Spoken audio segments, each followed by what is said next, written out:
Hey, what's going on? It's Bill Burr, and it's time for the Thursday afternoon, just before Friday, Monday morning podcast. And I'm just checking in on you, you fucking douche. How's it going? Oh, Billy fucking sickbay. I'm still working his way through Influenza A. Drinking Pedialyte. That's where I'm at. You know, it's like I'm past the flu, but whatever it took out of me, I haven't figured out what to eat or drink to get myself back. You know, it's all because of that goddamn nosy barefoot cowboy I sat next to. I still can't believe he looked over my shoulder and goes, "When does the play start?" You know, just people like that. It's just like, who fucking raised you? Where the fuck are your shoes? Horrible goddamn people. So anyway, I worked out for the first time. I got this new old guy workout.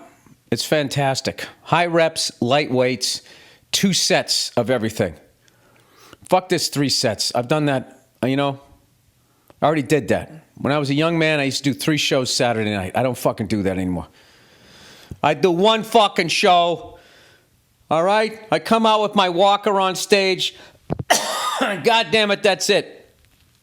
Speaking of which, I did a benefit show last night at the Comedy Store. And I did 2 shows.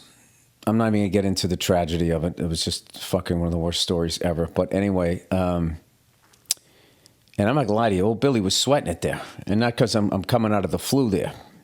Not because I'm walking around with a clammy forehead for like the last fucking 2 weeks. You know? I see it. People look at me. They're like, he's begun the dying process. You know? And I got to be like, remember Steve McQueen in Papillon when he stuck his head out through the fucking jail door and he asked the other guy, "How do I look?" And earlier he'd asked this other guy how he looked and the guy died. Anyway, it's how people have been looking at me. So I went down to the store last night and, oh Freckles, I taped a special in the end of June. And then I did a benefit at that movie theater in Gardena. And I felt my new hour coming. And usually I just continue on the road. But because old Twinkle Toes is going to be showing his ass on Broadway next year, I just decided to take the summer off and spend time with the family, Maggie, with my family, right? Which I still stand by that decision, but I did a shockingly low amount of stand-up. And then I was like, all right, the kids go back to school end of August. I'm going to ramp this fucking thing up. I got this tour coming up the 99 in California, and doing all of these fucking killer venues and all these killer towns and all of that. Like, I'm really excited to go to Stockton. I've never been to Stockton, made famous by the Diaz brothers in the UFC. And then also there's a movie called Fat City with Stacy Keach and Jeff Bridges. And it starts off with this amazing establishing shot of Stockton, California, to establish the setting of the characters. And it was the beginning of that movie that I was trying to figure out how to do the setting for old dads that, I got the idea from. So anyway, in September, I was supposed to fucking do all of this stand-up to get ready to, to get my fucking shit jokes together. And then I sat next to the barefoot cowboy, the nosy guy, right? The looky-loo. And I caught influenza A, which is really just a flu. But once they say influenza, it feels like it's the fucking 1920s, like I got tuberculosis. And that just killed the whole fucking month. And all of a sudden, this benefit came up. So I did a spot Tuesday night, felt pretty good about it. But I was like, how the fuck am I going to do an hour? And last night, I did this new hour.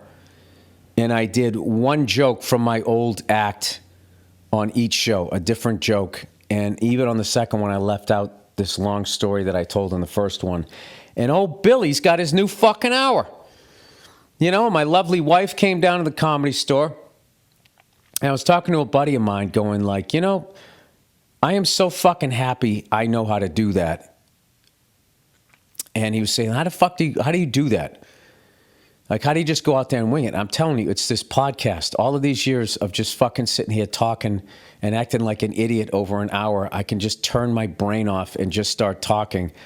But I am so fucking excited because I was really nervous. You know, my next special is probably coming out in the beginning part of next year, and I'm going to be in rehearsals and all of that. And then you guys will have seen all of my fucking jokes.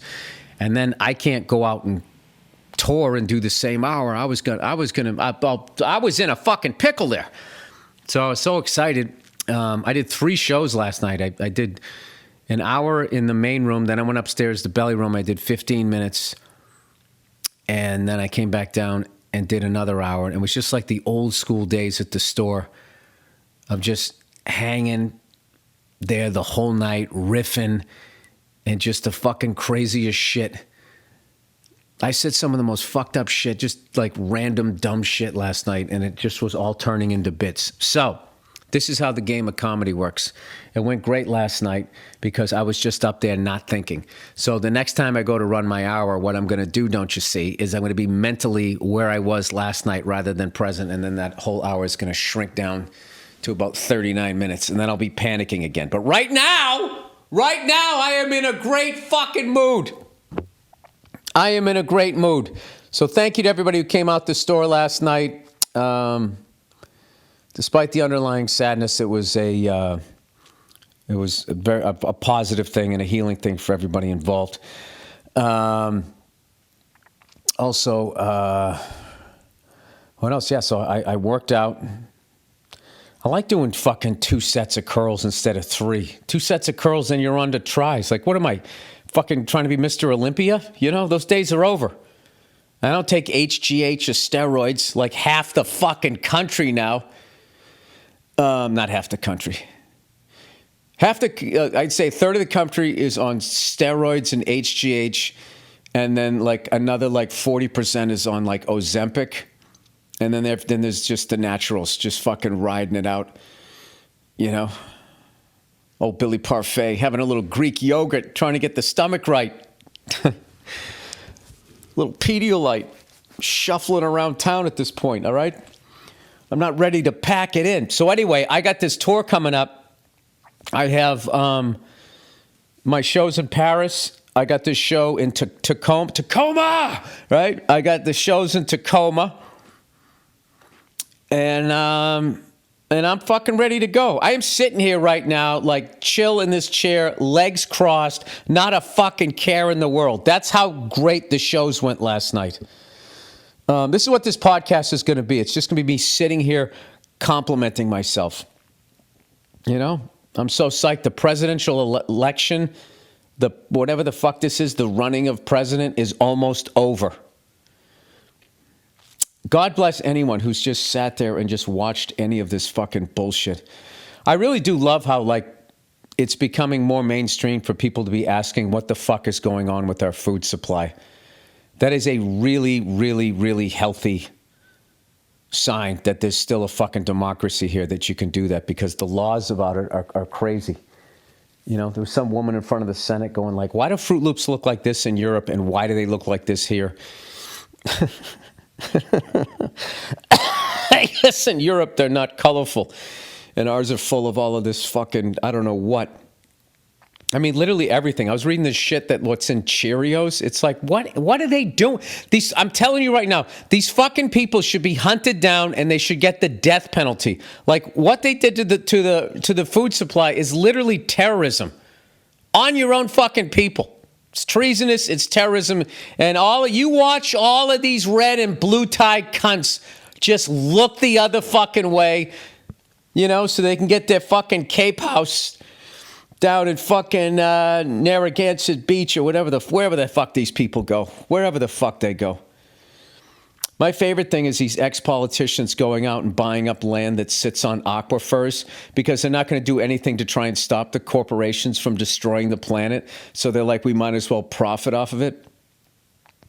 But what I love about that, it's like, dude, the planet's going to heat up. Your water's going to fucking evaporate. Like, what are you going to do with your fucking aquifer land when it's on fire? I'm sure they got it figured out. Probably got a bunch of water underneath a mountain right now. Like, that's the direction they're headed. You know, that's where they're operating. That's what they're thinking about, is we're getting ready for the Olympics here in L.A. What a shit show that's going to be. I already know a bunch of people that are already talking about it. What are you doing for the Olympics? It's like, I'm getting the fuck out of L.A. I'm not going to get out of L.A. I'm just not going to go anywhere for 2 weeks. I'm just going to stay in my house. I'm going to quarantine. You know, I'm just going to get enough food. You know, I'm going to watch some fucking movies. I've been watching some great ones. I watched this Coen brother one that I somehow missed. The Man Who Wasn't There, when it came out. This gorgeous black and white movie that they shot. And it has Billy Bob Thornton, Franz McDermott, and James Gandolfini. And it's the dude from Monk. I'm not good with the names. Just an incredible movie. And I will say what was unsettling is how much I related to Billy Bob's character. It's sort of a married guy thing. And it's one of those things where, you know, whatever this movie, I keep forgetting the name of the movie. The Man Who Wasn't There. It's like everybody sees him, but they don't see him. They don't hear him. Like one of the running jokes in the movie is they'll ask him if, you know, you want a cigarette? And then he just like holds up like the fact that he's already smoking a cigarette. Like people just like, they just sort of talk at him and he says things and nobody like hears him. And I was just watching going like, that's how I felt as a kid. And that's how I feel sometimes as a husband. I don't know if you ever had this experience where you fucking put your foot down. Like me, my big thing is clutter. Going, I don't want to live like this. Okay? Do you understand this? I don't want to live like this. I don't want to live in a fucking world where shit is being put in front of doors that need to be opened. Like closet doors. Like what are we doing? Like the closet door floor should just be a floor. It shouldn't be like something where that's more space. Get rid of shit, right?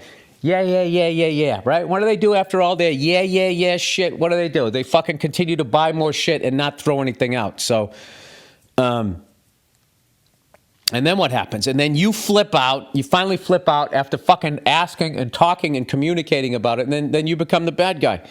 And that's how the math works on that, man. Oh, Billy the victim.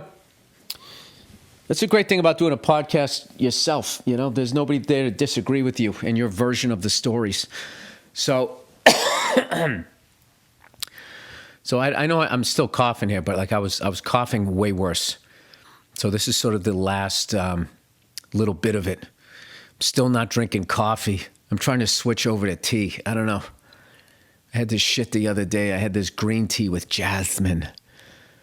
Which green tea do you want? I don't know. Which one do you suggest? Their Pierce Navel? I like the jasmine. All right. All right, there, you artsy barista. I'll take the green tea with the jasmine. I gotta tell you, it wasn't bad, but it's just nowhere near as good as coffee. And this is you know what it is? This is another thing. That Chow's sense memory thing, you know, where like everybody in Philly talks about cheesesteaks and then you eat one and you're like, this is fucking gross. Like this is sitting in my stomach. I feel like I ate a fucking boot. This thing just sitting in here. Like it's just a disgusting cut of meat. Most of the sandwich is bread. Same thing with like the steak and cheese in fucking Massachusetts. You just grew up on it, so you think it's fucking great. And then somebody comes to town and eats it just going like, that's fucking disgusting. It's beyond not healthy. In New York City, the bacon, egg, and cheese on a roll, that fucking dry-ass roll that always tastes like it's 3 days. I've never been to a deli that has a good roll. And then that angry fucking dude just murders the eggs and throws cheese on it and fucking bacon and just hands it to you in that fucking tinfoil. It's just shit food. Like the lack... Like the esteem that the bacon, egg, and cheese is fucking held in New York City versus the lack of caring. Like, there's no, like, you watch people make pizza or whatever. There's a fucking art to it. Bacon, egg, and cheese. The guy just fucking do the eggs, throws it on a flat top grill, throws cheese over the fucking top of it and the bacon, and then just cuts that fucking dry ass roll. And here you go. Go fuck yourself. Enjoy your goddamn day. So I would say, like, the English, where they're like, they love their tea. I can remember the one time I went to a Premier League soccer game. Arsenal versus Everton, and there was this guy from Newcastle there. And the guy asked him if he would like something to drink. He was like, I could murder a cup of tea. I remember that. And just the way he said it made me want to have tea. I was like, this guy lives for this shit. Like, this is like starts his day. And then I like drank it. And I'm like, this just fucking tastes like ass. I can't stand it. But I would think if you grew up drinking tea, if you had a coffee, I mean, the reason why I never drank coffee my whole life is because I used to drink my dad's coffee. When he would go to work, I would take a sip when it was like room temperature. And they drank like fucking Folgers and Sanka. Excuse me. Just fucking awful coffee. So that's why I never drank it until one night when we were shooting Old Dads.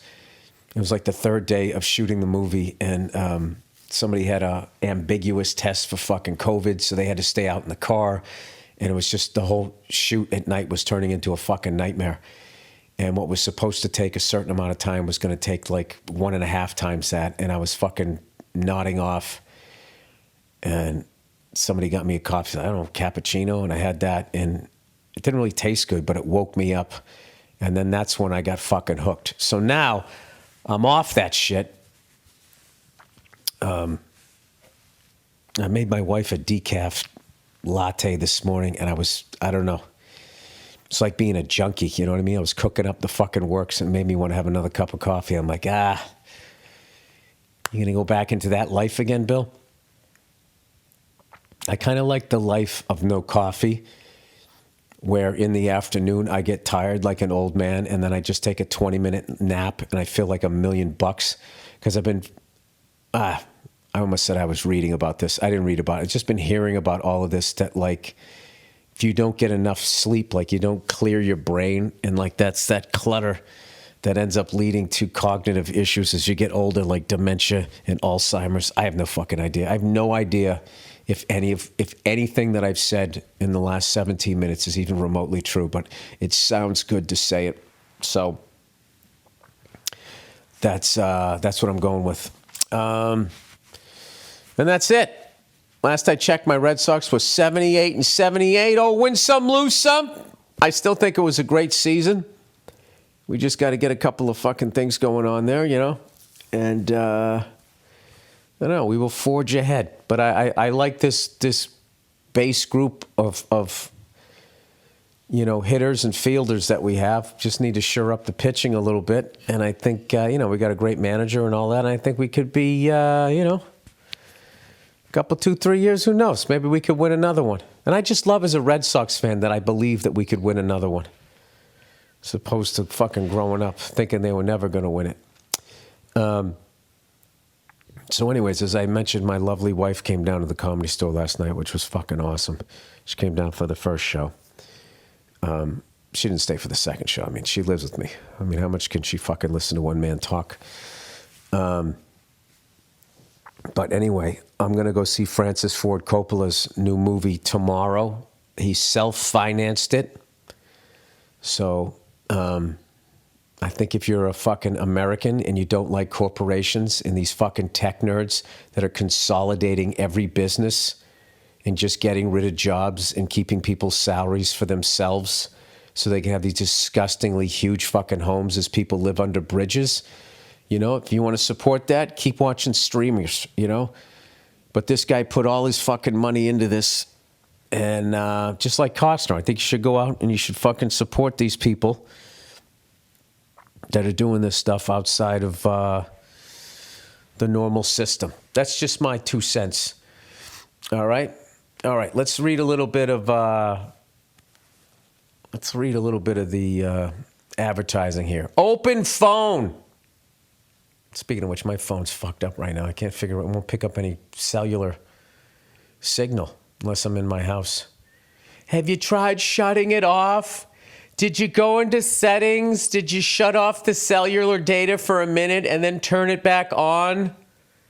Did you download the new operating system? That's been my whole morning. All right, open phone. You heard of open relationships? This is open phone. This is where you call your side piece. No. Open phone. It can be difficult for your employees to work well together, especially when they're not under one roof. With open phone, you can guarantee your entire team has access to the same information so you can keep your team collaborative and your business is more efficient. You can guarantee your entire team has access to the same. Open Phone is the #1 business phone system made for modern business. They empower your business to succeed by streamlining client communication and fostering teamwork with a diverse set of features. What the fuck is it with all of these corporations like the team? It's your coworkers. Open Phone works through an app on your phone or computer and integrates with HubSpot and hundreds of other systems. They use AI-powered call transcripts and summaries so you can have a summary of your phone call with action items right when you hang up. Action items? No more note-taking or forgotten to-dos. Businesses love Open Phone because it's easy to manage, collaborate, customizable, and flexible to meet all of your business needs. Open Phone is rated the #1 business phone for customers satisfied with over 1,700 reviews and voted best in usability, easiest setup, most implementable, and easy admin. Right now, Open Phone is offering 20% off of your first 6 months when you go to openphone.com/Burr. That's OPENPHONE.com/Burr for 20% off for 6 months. Excuse me. That's openphone.com/Burr. If you have existing numbers with another service, Open Phone will port them over at no extra charge. All right, so there you go. That's Open Phone.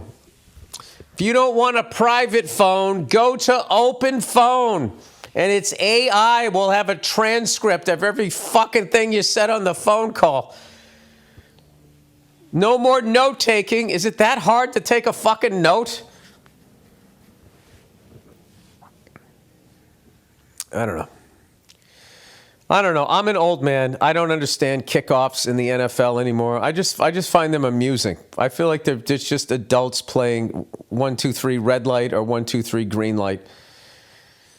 And I also find it funny that even when the guy does like the fair catch, like the other team still has to run full speed into the end zone so they can sort of justify the need for kickoff coverage. You know? Like, look at me running, coach. Look at me running. That's going to be an old man thing that you can say now in your 20s. You now have an old man thing where you can tell younger people that you remember back in the day, 2 lines of men would just run at each other. And there was one guy called the wedge breaker who would just dive into the middle of the wedge, sacrificing his body like he was in 300 to stop the person running back. Was that in the olden days? That was way back in 2023, son. Way back in 2023, before they had Open Phone. Anyway, I got to get on with my day over here. I'm doing legs and eggs, 2 fucking sets, two fucking sets. That's all I'm trying to do. Old Billy fucking Tone. Old Billy Fitbod, all right? I'm not trying to walk around, looking like a fucking baby gorilla. Like some of these fucking guys. These guys who just want to be yoked their whole fucking life. They look so weird. You ever see a jacked 60-year-old? You look like a fucking psycho. You're supposed to be in like your sweet golden years where you're just like rooting for young people, and reading people's stories and sitting there with your pipe. Instead, you're walking around with these fucking ape arms and no neck, scaring women. You're supposed to scare women in your 60s. Fucking testosterone dripping out of your fucking hair plugs. That really is weird, huh? That's like a fucking whole side effect of everybody being online and having their pictures out there. You know? Like when I remember when I was growing up, a chef was a fat fucking clogs. You know? Now you look at the Food Network, if you can even find a cooking show, like they're all like a bunch of whores. You know? They're all just sitting there looking like, you know, they're trying to catch something, you know, where their husband's at work. That's like the whole vibe as the sun spills into the fucking kitchen. Real estate agents are a bunch of whores now. Even the guys, all Botoxed up and everything. Fucking $700 haircuts to sell a split entry in fucking Patterson, New Jersey. People are strange when you're a stranger. Here's a song that I heard the other day that just, you ever hear a song from a band where you just like, this, I never would have guessed in a million years that band sang it. And this is the Jacksons, when they went from the Jackson 5s to the Jacksons. For some reason, my wife's stupid fucking electric car had this song stuck on play. And I don't know what the song's called. It just goes, can you feel it? Can you feel it? Can you feel it? It like sounds like bad music for like an instructional corporate video to get everybody on the team to get excited about their team bonding, teamwork shit. And I'm just sitting there going, that's the fucking Jackson 5? They have some of the best pop music of all fucking time. Who wrote this fucking thing? It sounds like a one-off song you'd write for some local politician, you know? Or maybe some big box stores coming to town to put everybody out of business and they're trying to get you excited about it. Can you feel it? Can you feel it? Can you feel it? We're buying up all the houses. Can you feel it? Can you feel it? All right, that's the podcast, everybody. Go fuck yourselves. Enjoy the football tonight. I don't know who's playing. And I'm excited. I got a new Wawa, and I'm ready to go to fucking Tacoma, Washington, which is really cool. Like, I just fucking did my special up in Seattle. And if you went to that, if you come to my show in Tacoma, fucking 4 months later, not even, 3.5 months later, post-flu, I have a new hour and influenza A. That's what I'm bringing up to fucking Seattle. Can you feel it? Can you feel it? All right, that's the podcast. Have a great weekend, you cunts.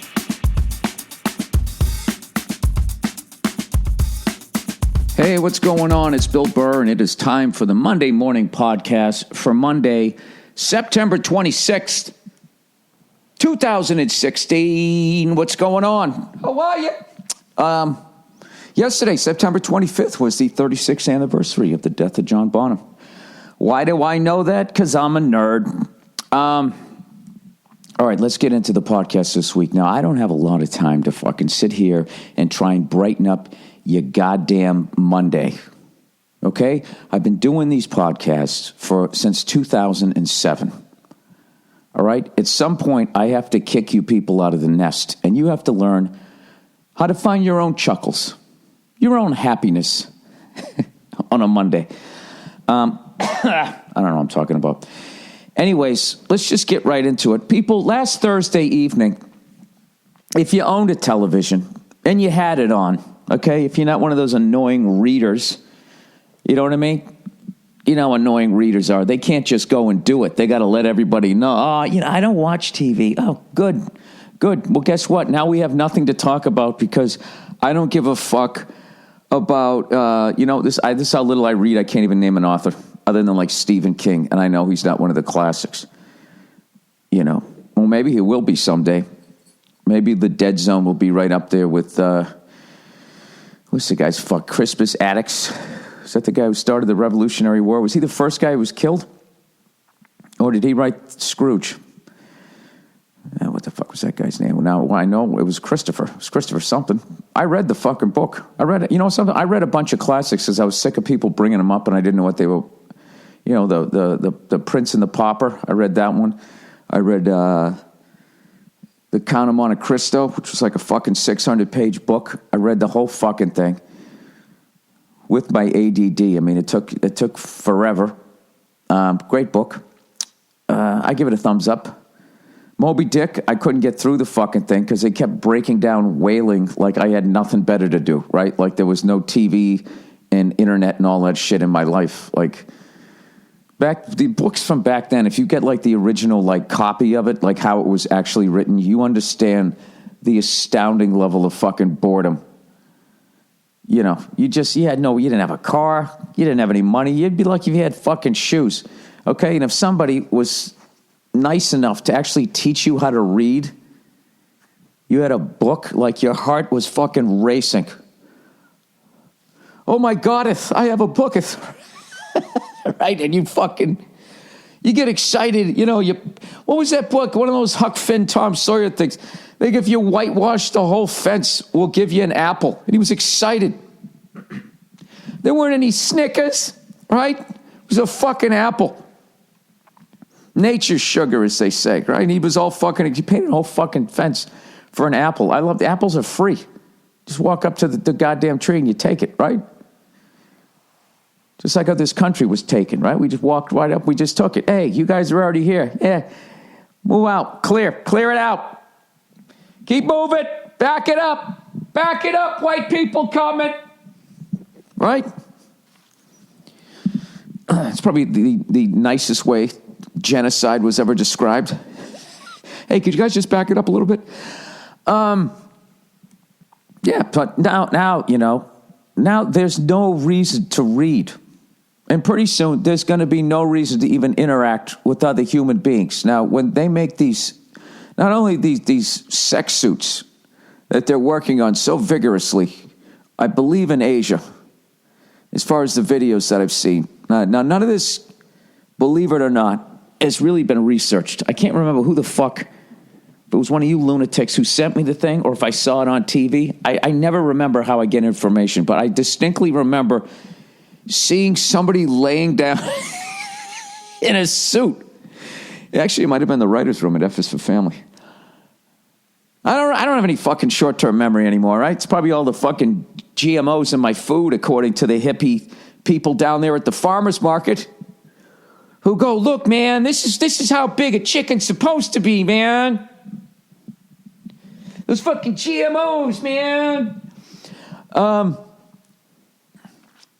I don't know if there's GMOs in my food or not. You know why? Because they're flavorless. You can't taste them. You'd think if somebody was putting something in your food, you'd be like, oh, what is that?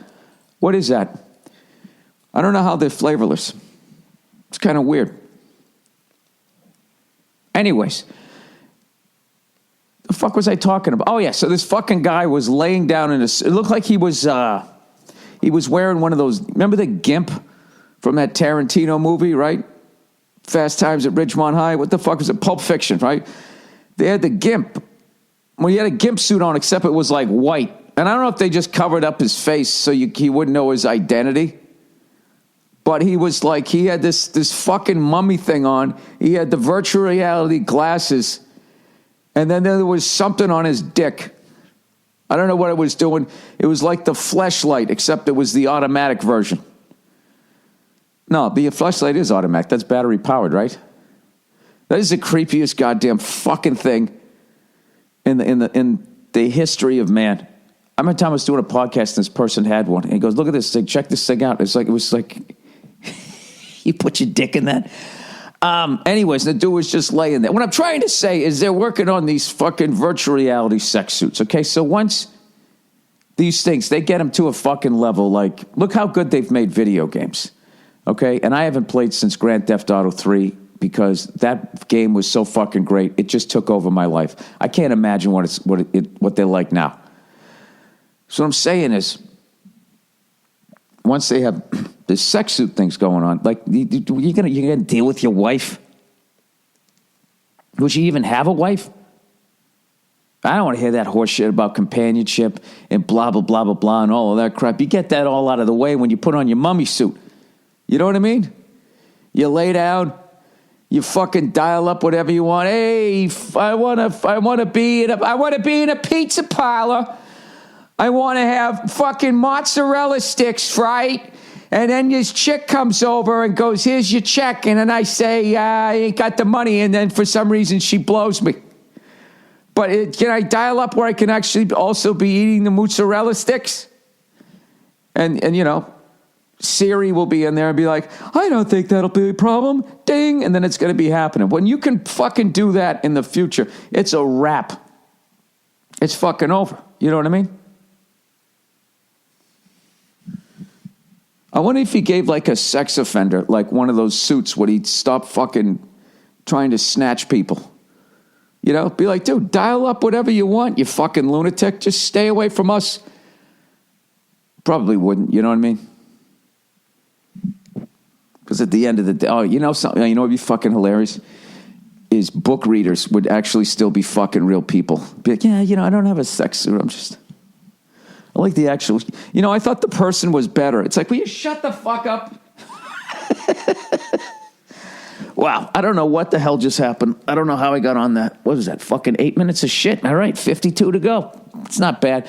I was saying, if you were near a television, if you were near a goddamn TV, do you have a TV in your life, okay? If you're not one of these fucking readers, these people who are informed, these people who know who their governor is, you know what I mean? They know all the words to the national anthem, you know, they've memorized all the flags around the world. You know those people?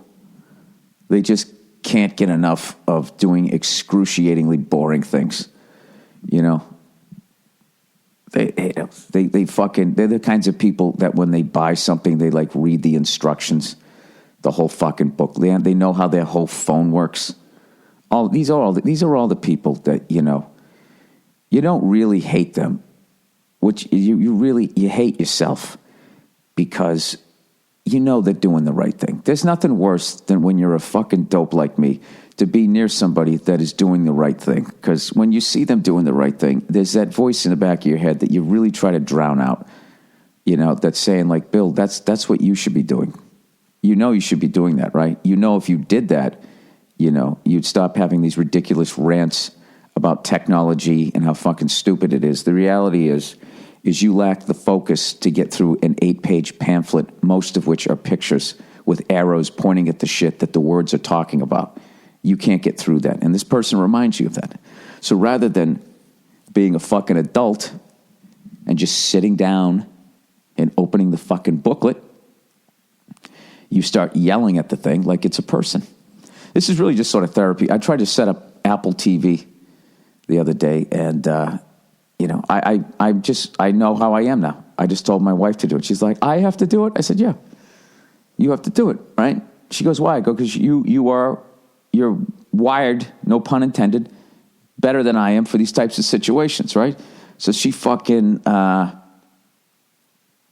break down right here the difference between me and my wife, right? She fucking got in there. So I'm sitting out in the backyard, right? Drinking a Miller. And she's in there. And I'm just listening to her sort of talking out loud, figuring it out. And then she got to one point and it fucked up. And then she laughed and went, oh, no, or something like that. And I would never, ever emotionally be there. That right there was where I'd be like, oh, what the fuck? Fuck this fucking, you know, I would flip out. She just laughed, okay? Now, here's the difference between us. So last night I'm at a buddy's of mine house, right? There's like 8 of us. And we're fucking smoking a cigar, or cigars, I should say. We're not passing around like a joint, which is why I never got into smoking weed. It's like, it was the most disgusting thing is that thing gets passed around and shit. You know, I was always sitting there like, can I have my own? No offense, fellas. You know, I really like you guys. But could I have my own that only my mouth touches? It's fucking dirty, hippie, fucking pot-smoking sons of bees. So we're over there, and we're fucking smoking, and somebody just points. He's got this big window in his house, and this light is on, and somebody points to the window and is like, dude, what the fuck? And we look, and there's this mouse like climbing up the fucking window. And ironically enough, we were just talking about working with monkeys, you know, in movies and shit, and like in wild animals and stuff. And I was talking how I would never fuck. That's a deal breaker. I don't give a fuck how much money. There's no fucking way I'm working with the monkey, because those things routinely fucking just, they snap. You know what I mean? Everybody looks at, oh, look, he's got a little hat on and a vest. Somehow it's not a chimpanzee anymore that has the ability to rip my foot off my body. Fuck that thing. Fuck that thing, all right? I'm not working with it. I just got done saying that. And then when we saw the mouse, it all went out the fucking window. Next thing you know, we're trying to corner this thing, right? This is when you really realize what people are like when you get into like a crisis like this. So I got this Tupperware thing. I don't know why I didn't grab like a mop handle or something, but I'm in shorts and shit, and all I'm thinking is that this fucking thing bites me. Do I got to get those 70 rabies shots to the stomach? And I'm sitting there, right, the fucking liberal, trying to capture this thing and shoo it out the window. And then my buddy, the conservative, is fucking goes, he literally, the things went up the curtain and was way up on the curtain. This guy's got this fucking, it was like 12-foot fucking ceilings, this old house, you know, and it's all the way up there on the curtain. And the conservative dude goes, get some WD-40 and a match. It's like, and he was serious.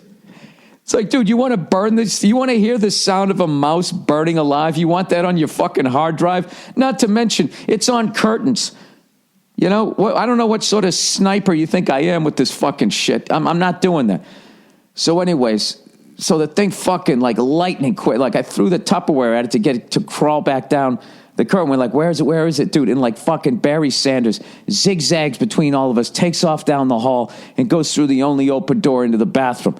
So then my buddy's in there, he's got it, and he's got like the fucking Tupperware thing, and I'm going, close the door, but he doesn't want to be, I don't know, close the door and be in there with the fucking mouse because it's still creepy. So I'm going, shut the fucking door, and he won't shut the door, and all of a sudden the thing starts running out, and I gave it the old fucking right pad save. Kicked it back into the room, right? It was like kicking a sock, too. I could barely feel it. I'm sure it felt different to the mouse. And it was hilarious. It fucking hit my buddy right in his knee. And he was wearing fucking shorts. And he fucking jumps up in the air. And then the fucking thing ran out again, got down on the stairs. And I'm fucking, like, with this Tupperware thing going, boom, boom, boom, boom, boom, trying to get the fucking thing. And then finally, like, and where it ran, like there wasn't a good amount of light, and I fucking had it. I heard it squealed, and they turned the light on, and I got the thing down, and the thing's on its back looking up on me. Its whole body is in the Tupperware, and I'm right down on its neck, and it's just looking up at me. And I got to tell you something right now. The thing was fucking adorable. So I was able to, you know, quickly get its fucking head in there. And then the thing's in there like making this squealing noise. And I'm like, I'm sorry, buddy. We're almost there. And I just slid it across the floor as it was freaking out. So I get it all the way to the door. And then there's, you know, that piece of wood there between the door and outside. Now I got to fucking lift it up. I start to lift it up. Immediately, its fucking gross tail is sticking out. And I'm like, fuck. If this thing runs back in the house, then we got to do this shit all over again. And then what if I get bit? So I just held it down. The Tupperware thing down, and I sort of stood up with my hand still on it, brought my foot back, closed the door as much as I could, and I just fucking booted the thing, and it just took off like a maniac down the driveway. And the mouse lived to tell another fucking tale. And that's what I'm good at. You get a fucking mouse in the house, I'll get out some Tupperware, and I'll fucking get rid of it, all right? But if you want me to set up Apple TV, like, I actually enjoyed catching the mouse. I was never, like, even when it was running around, I wasn't frustrated. I never felt any anger. When I saw the mouse there, I didn't have any urge to kill it. I thought it was fucking adorable. And then I just let it go. And the mindset I was in that entire time, during that you know, moderately challenging point in my life, if I could just be in that mindset when, you know, I'm trying to fucking download something or anything like that, I feel like I feel like my wife would have like 70% less shit to complain about when it comes to me. You know what I mean? If I could just somehow get in that mindset. It was fun. You run around, you get the blood going. Like when we all went back to smoking cigars. We were all laughing our balls off. You know, afterwards, guys go, hey, you fucking did this. You were scared and blah, blah, blah. And then we were like, dude, who the fuck said get WD-40 in a match? And we all just started laughing. We're like, dude, you're definitely voting for Trump. Get his coat. Get his coat. Take his coat, right? So anyways, I'm beginning to like delegate now. Shit like that. I'll just like, because my wife, you know your wife, okay? And you know women in general are just inherently fucking lazy. They don't want to do shit. It's not like they're lazy. They're just too fucking smart to have to do most of the shit. And if they have a guy in their life, he's dumb enough to fucking do it. So all they got to do is a couple little pouty face fucking things, and they get to sit on the couch, right? And that's why they're always saying, oh, it's easier for you to lose weight. It's like, no, it's because every time there's a fucking cunty job, I got to go do it. Can you take the recycling out? That's cardio, sweetie. Why am I always on the fucking elliptical? Anyways, that was none of this was what the fuck I wanted to talk about. What I wanted to talk to you about is if you were near a fucking TV on Thursday, all right, and you're any sort of a goddamn American, you put on what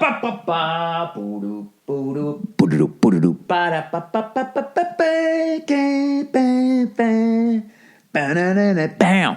You put on my dog just started wagging its tail like what I was doing somehow had something to do with her. You watched Thursday Night Football, and what you saw, what Patriot fans saw, what Colt fans saw, what Jim, the fucking biggest baby in NFL history, Jim Irsay saw, was the solidification, if that's even a word, of a man. Like undeniably, he became that night the greatest coach of all time. Okay? That's it. It's not even debatable. You know how it's not debatable? Even people who hate the Patriots can't criticize Bill Belichick anymore. All they say is like, oh, that guy could win with them. You could be out there and he could win with you. So they have to sort of shit on Tom Brady. That's the closest you'll get a Patriot hater to say that Bill Belichick is the greatest coach of all time. They have to somehow take away Tom Brady, who fucking drove his team to the go-ahead score in all 6 Super Bowls that he was in with under 2 minutes left. 2 times. No disrespect to Eli. His defense failed him. I can never take it away from Eli. Eli beat us, right? Well, their front 4 beat us the first time. But you know what I'm saying. But when Tom had the fucking ball, he didn't Neil O'Donnell it.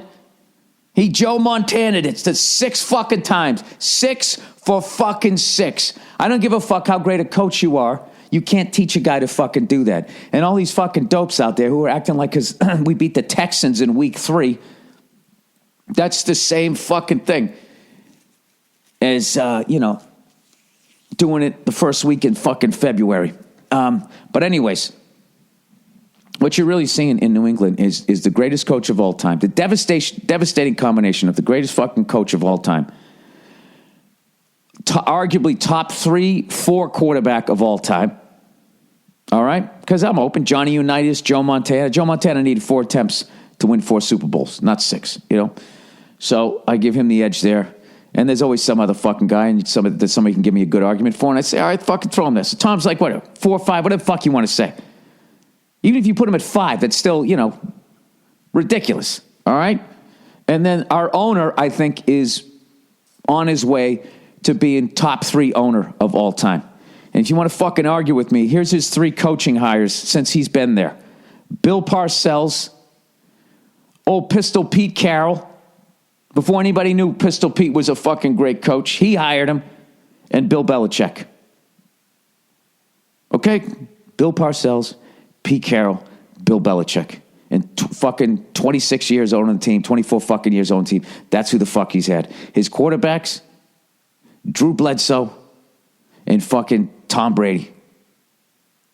All right? So, So all you people there who try to make it seem like it's just one person, like you need all three components. You got to have the ownership, you got to have the coaches, and you got to have the fucking players.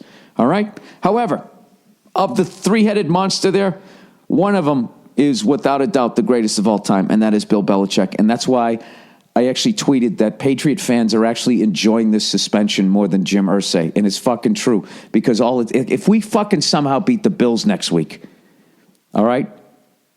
Now that Bissett is fucking fucked up his thumb, and we're going to have Edelman at quarterback. And if you looked at the highlights of Edelman playing quarterback at Kent State, you understand why he was not drafted as an NFL quarterback, because there's no fucking way he would have survived. Half of the highlights are him running all over the goddamn field. And then the other half is him on his fucking tippy toes throwing the goddamn ball, trying to see over the fucking lineman or whatever. Like I know what a professional quarterback looks like. I'm just saying, the second I see a guy running around all over the field, it's like, yeah, you're not going to do that long in the NFL. Because they might not get you the first week. They might not get you the second. They might not get you for a couple years. But one of those days, they're going to get you. Oh, they're going to get you. And they're going to fuck you up when they do. And all it takes is that one fucking hit. And all of a sudden, you lose half a step, and then you're fucked. Okay? Because all that time, I feel like all that time you've been fucking running around. Just felt like that guy in Reservoir Dogs, So, you like to tell jokes. Giggling like a bunch of schoolgirls. Well, I got a joke for you. 12 guys sitting around a bullpen wondering how the fuck they got there. What did we do? What should we have done? All of a sudden they realize, all that time we were joking around, we should have been playing in this caper. Whatever the fuck it goes. So anyways, the guy who loses a half fucking step, same thing. He starts thinking, all that time I was running around, I should have been learning the fucking position. And now you don't know how to, you don't have to fucking stand tall in the pocket. Your first instinct is to run for your fucking life. You've lost half a step, and then boom, you take the next fucking hit, and now you're fucked. And then that's the end of your career. And hopefully you got 3 years in, so you got the pension, which is something we learned last night. 3 years, you get to play 3 seasons, and then you get the NFL pension. Which starts at 55. Poor bastards. That's right around the time when your fucking concussion system. I don't. Do you really know that for a fact? No, I don't. Just shut the fuck up, Bill. So, anyways, the Patriots are 3-0. And how about those Bills yesterday? Huh? They came to life. All those people in Buffalo who were ready to say to the big flounder there, whatever his fucking name is. I love that. I can't remember. Rex Ryan. Because he's been so fucking quiet over the years. They were all ready to tell him to hit the fucking bricks. Hey, Rex, why don't you and your fucking carnival ride looking brother, right? He looks like he runs like the tilt-a-whirl. Why don't you guys go down to Duffy's, get yourself some wings? Bring your bags. This is going to be a one-way ticket, okay? Get on a fucking bus and go to Toronto and take over the fucking Argonauts, okay? When you're coaching the Buffalo Bills, if you fucking lose that job, if you get fired from that fucking job, the next stop, it's not even college football. You're in the CFL. And I usually say no disrespect, but I mean that as disrespectful as possible towards the CFL. Okay? And here's the deal. Nobody in Canada gives a fuck, okay? They're all about the hockey. And you know something? Speaking of that, I missed all the World Championship hockey like a fucking asshole. I heard it was amazing. All right. Sorry, man. I can't do my podcast and have to type in a fucking password at the same time. What was I talking about? I was talking about Rex Ryan and fucking World Cup hockey, whatever the fuck that is. I was making fun of the CFL. Hey, Bill, we all know what you were doing. You're the one who lost his fucking place. All right, relax. There's no reason to get hostile. So I think, I don't know, with Edelman at quarterback, which is what it's looking like, it is a home game. I say, this is my prediction. Knowing nothing about football on any professional level, I say if Jimmy Garoppolo is back, we win that game. I think if, I don't know, anybody else is playing, I don't know. Bissett, I don't know if he can play. I just think it's that's going to be a really tough one because what's his face? Rex Ryan has a fucking hard on for us, and he's got a great defense. And looks like I don't know. This year's been really fucking weird. Like you'd see like Arizona Cardinals beat the fuck out of the Seahawks, right? And then you're thinking like, wow, they beat the Seahawks. I know that they don't have Marshawn Lynch and all these guys. They're kind of a different. They're in one of those weird years. Not great, not fucking bad, but they got Pete Carroll. But they beat the fuck out of them. And then they go to Buffalo that hasn't won a game, and then they get the shit kicked out of them by the Bills. So it's too early in the season. I don't know who's who. I don't know what's what. I don't know who's shot. I don't know who's not. But I think it's going to be a really tough game. And I really hope that we win because if we lose, I know that Rex Ryan is going to do some classless fucking, one of his corny-ass John Wayne fucking lines. Nothing worse than a fat guy with swagger. I'm such a dick sometimes. All right, God bless him. All right, here we go. Let's do some advertising. Lost another one, everybody. I lost another advertiser. You know what I mean? They just don't fucking... Those fucking cunts who are sitting there trying to go, hey, did you know that 60% of live event tickets go unsold? I mean, Jesus fucking Christ. That's one of the dumbest things I've ever heard. What about, hey, do you know that 60% of tickets are held back and sold to fucking people like you by the promoters that then get a cut to scalping tickets on their own fucking shows? I would believe that. Because I don't understand how do these people end up with all the goddamn tickets? Does that make any sense? Is that you with your tail, or is there something knocking on the door, to Cleo? Huh? What's your deal, man? You got restless dog syndrome? Fucking love this animal. You know what, Cleo? I'd catch you in a big Tupperware, except I wouldn't let you go. Pooh! All right, let's do some reads here. Let's do some reads. All right, it's over. Okay, so last week I teased you guys, and I mentioned something about great white sharks. I was supposed to go on this fucking trip with a good buddy of mine, Dean Del Rey. I paid for the whole fucking trip. My part of the trip, I should say. And I was going to go in a shark cage while they chummed the fucking water. And I was going to, with great white sharks swimming by me. I was all set to go. Everything was a go and all of this shit. And then this fucking business, there was this edit and this fucking, I just couldn't get out of it. And I couldn't fucking go.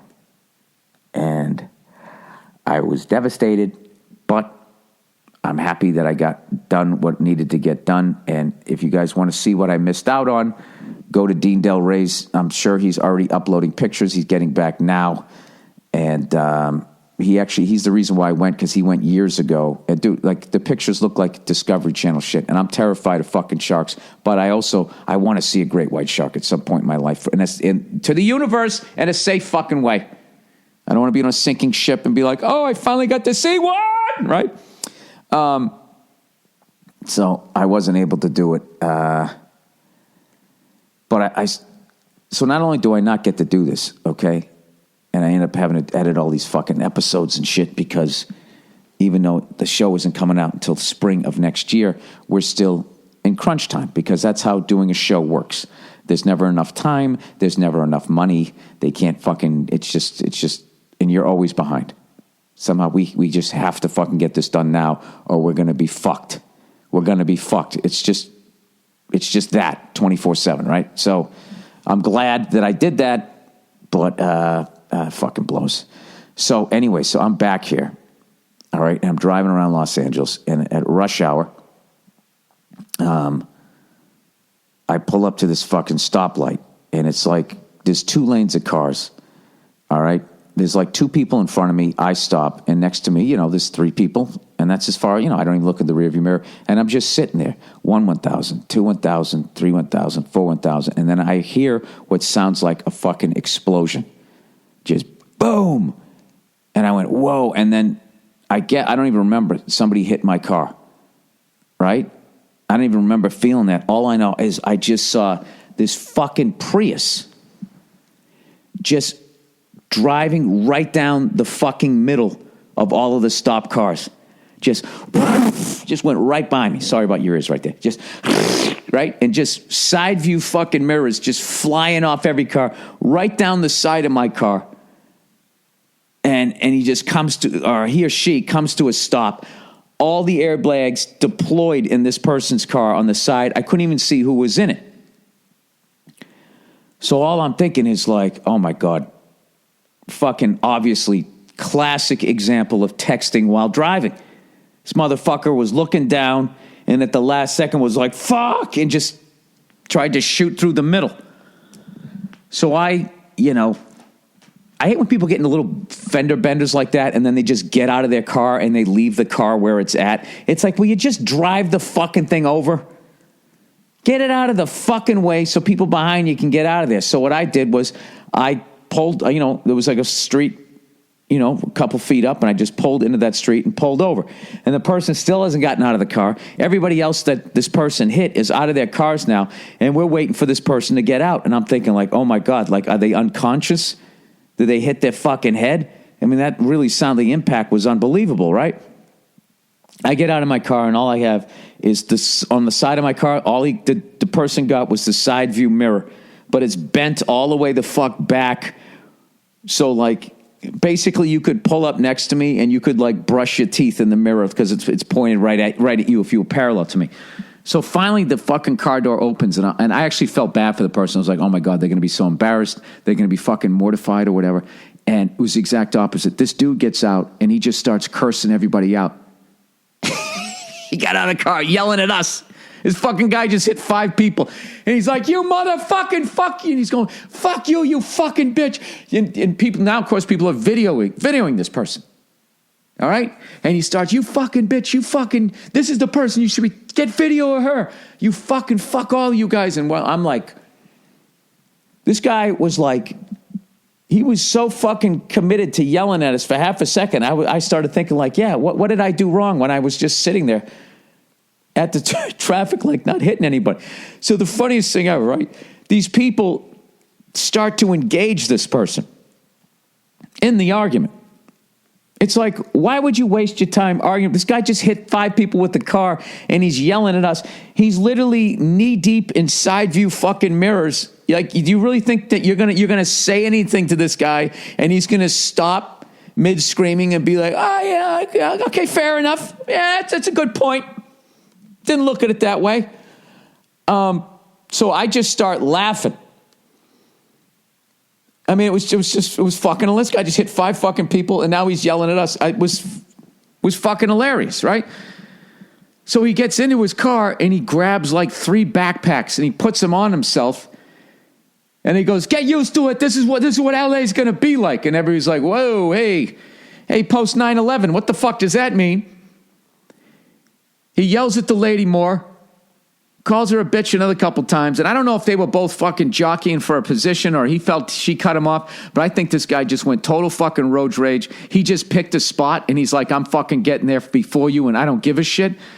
This guy just fucking snaps. So he grabs his fucking backpacks and then just walks away. Walks down the street like fucking, I was joking with my buddies, like Andy Griffith when he's taking Opie to go fishing. He just fucking walked away. And I was like, this guy's out of his fucking mind. He hit us. He's yelling at us, and then he walks away. Like, I'm done with this shit. Like one of the greatest displays of entitlement I've ever seen in my fucking life. I mean, what if there was a pregnant lady he hit? I mean, this guy hit this fucking first person so hard. I looked down. I thought it was a hubcap. It was this chunk of a rim. I said to the cop, I go, is that plastic? He goes, no, that's metal. That's the rim. It's like, Jesus Christ. So by the time the cops get there, that guy's just gone. He is gone. That ball is gone. So I call up a buddy of mine, because now I'm like fucking pissed, going like, Jesus, the arrogance of this guy. And then I'm thinking all that shit. What if I went up and I just said, no, buddy, you shut the fuck up. And then I knocked him out. And then, you go into your hero fucking thing. Yeah, what if I did that? Oh, wait, that's right. I'm a pussy, Oh, wait, I don't like getting punched in the face. Oh, that's why. I don't have even a white belt in any martial art. That's why. That's why I sat there and did nothing. Oh, I forgot. That's right. That's why I did nothing, right? So I call up a buddy of mine who's a lawyer. I remember a long time ago, I got into it with this woman.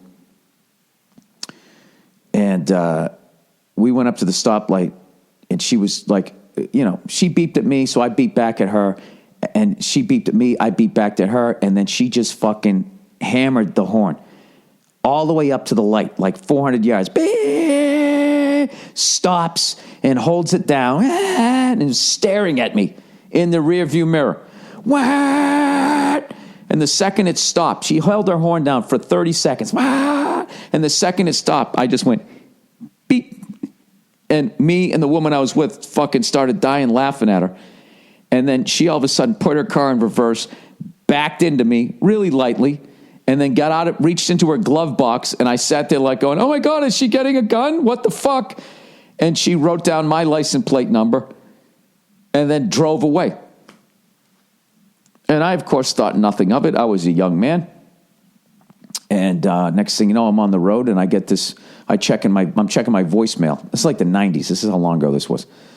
And it was just like, Mr. Burr, this is Officer so-and-so from the El Segundo Police Department investigating a possible assault with a deadly weapon. Or whatever the fuck it is, because basically your car is a deadly weapon. Now, isn't it battery if you actually hit somebody? I thought assault was either threatening somebody or making them feel like you're going to hit them or something like that. That's assault in a battery, assault, and battery's actually doing it. So anyways, because of that fucking thing, I knew that, watching this guy leave, I'm like, okay, that's 5 counts of an assault, of assault with a deadly weapon. We got video of you screaming at everybody, so you can't say you were texting or listening to the radio. You've basically admitted that what you did, you kind of did on purpose. We have you on video. Everyone knows what you look like. And then you left the scene of the accident. So I call up a buddy of mine who's a lawyer, and I just left the message. I was like, I just want to know what kind of jail time is this guy looking at? How long is he going to go to jail? My buddy calls me back, and he just goes, I go, yeah. I go, can you fucking believe it? He goes, yeah, man, that's crazy. And I go, how long is this guy going to go to jail for? What's that, like 3 years? And he goes, if he's a first offender, the jails are crowded. He doesn't have any other priors or anything like that. He just has like a rage issue. They probably just suspend his license indefinitely. They send him some anger management things. And I was just like, no jail time? And he was like, when he got out of the car, like, what was he saying? And just... I couldn't believe. I was like, you can fucking hit people, 5 people, 5 different people in a car. No concern for their well-being whatsoever. Get out, curse everybody out, leave, and not fucking go to jail. It's unbelievable. What the fuck do you have to do to go to jail? And he was just like, well, you're going to put him in jail, and nobody becomes a better person when they go to jail. He's going to be in there with a bunch of fucking maniacs, so... I actually feel irresponsible to let people know out there that you can basically do what this guy just did and you're not going to go to jail. I'm sure he's going to get arrested when they find him. I don't know. I was pretty blown away by that. So there you go. Instead of looking at sharks, I got rear-ended by this guy. But I got to admit, every time I think about that guy yelling, it was fucking hilarious. And I start thinking, like, was that just like a strategy for him to get the fuck out of there? And everybody goes like, it was probably a stolen car. It's like, who the fuck steals a Prius? How do you start a Prius? How do you steal one? Can you hotwire the fucking thing? I don't know. I have no idea. So I love how everybody becomes like a fucking sleuth, Well, yeah, probably what was the circumstances? Oh, okay, let me listen to you with your complete lack of fucking... That's why I called a lawyer. I was like, I don't want to talk to other people. Because he'll probably get like 7 years, I never even took a lawyer class. Lawyer class. I never went to law school. I'm a moron. All right. I'm also trying to type in my password, so I immediately become extra fucking stupid. Did I type it in right? Yes. Okay. Let's do some questions here for the week. By the way, congratulations to the Tennessee Volunteers, man. Jesus Christ, what a fucking game. Versus Florida. SEC football at its fucking best. They hadn't beat Florida in 11 years. They came close a couple of times, only to come up short, right? So Tennessee got their asses whooped in the first fucking half. They get booed off the field by their own fan base. Right? They come out, they make their halftime adjustments, and all of a sudden the scoring in the game stops. It's like 21-3. Tennessee couldn't do a fucking thing with the ball. But now all of a sudden, Florida can't, they're still up 21-3, but they're not scoring anymore. And they're getting stops. And all of a sudden, Tennessee starts moving the fucking ball and they score 21-10. The crowd starts coming to life. All right, they get another stop. Florida's defense goes back out on the field. They're getting tired. They're breathing through their mouths, right? And next thing you know, fucking bam, bam, bam, like Mr. Blonde. A lot of Reservoir Dogs references this week. Fucking, they just went on this fucking run, and they, like 5 out of 6 drives, their last drives, they scored touchdowns. The next thing you know, it's fucking like 38-21 or something like that. And there's like a minute and a half left.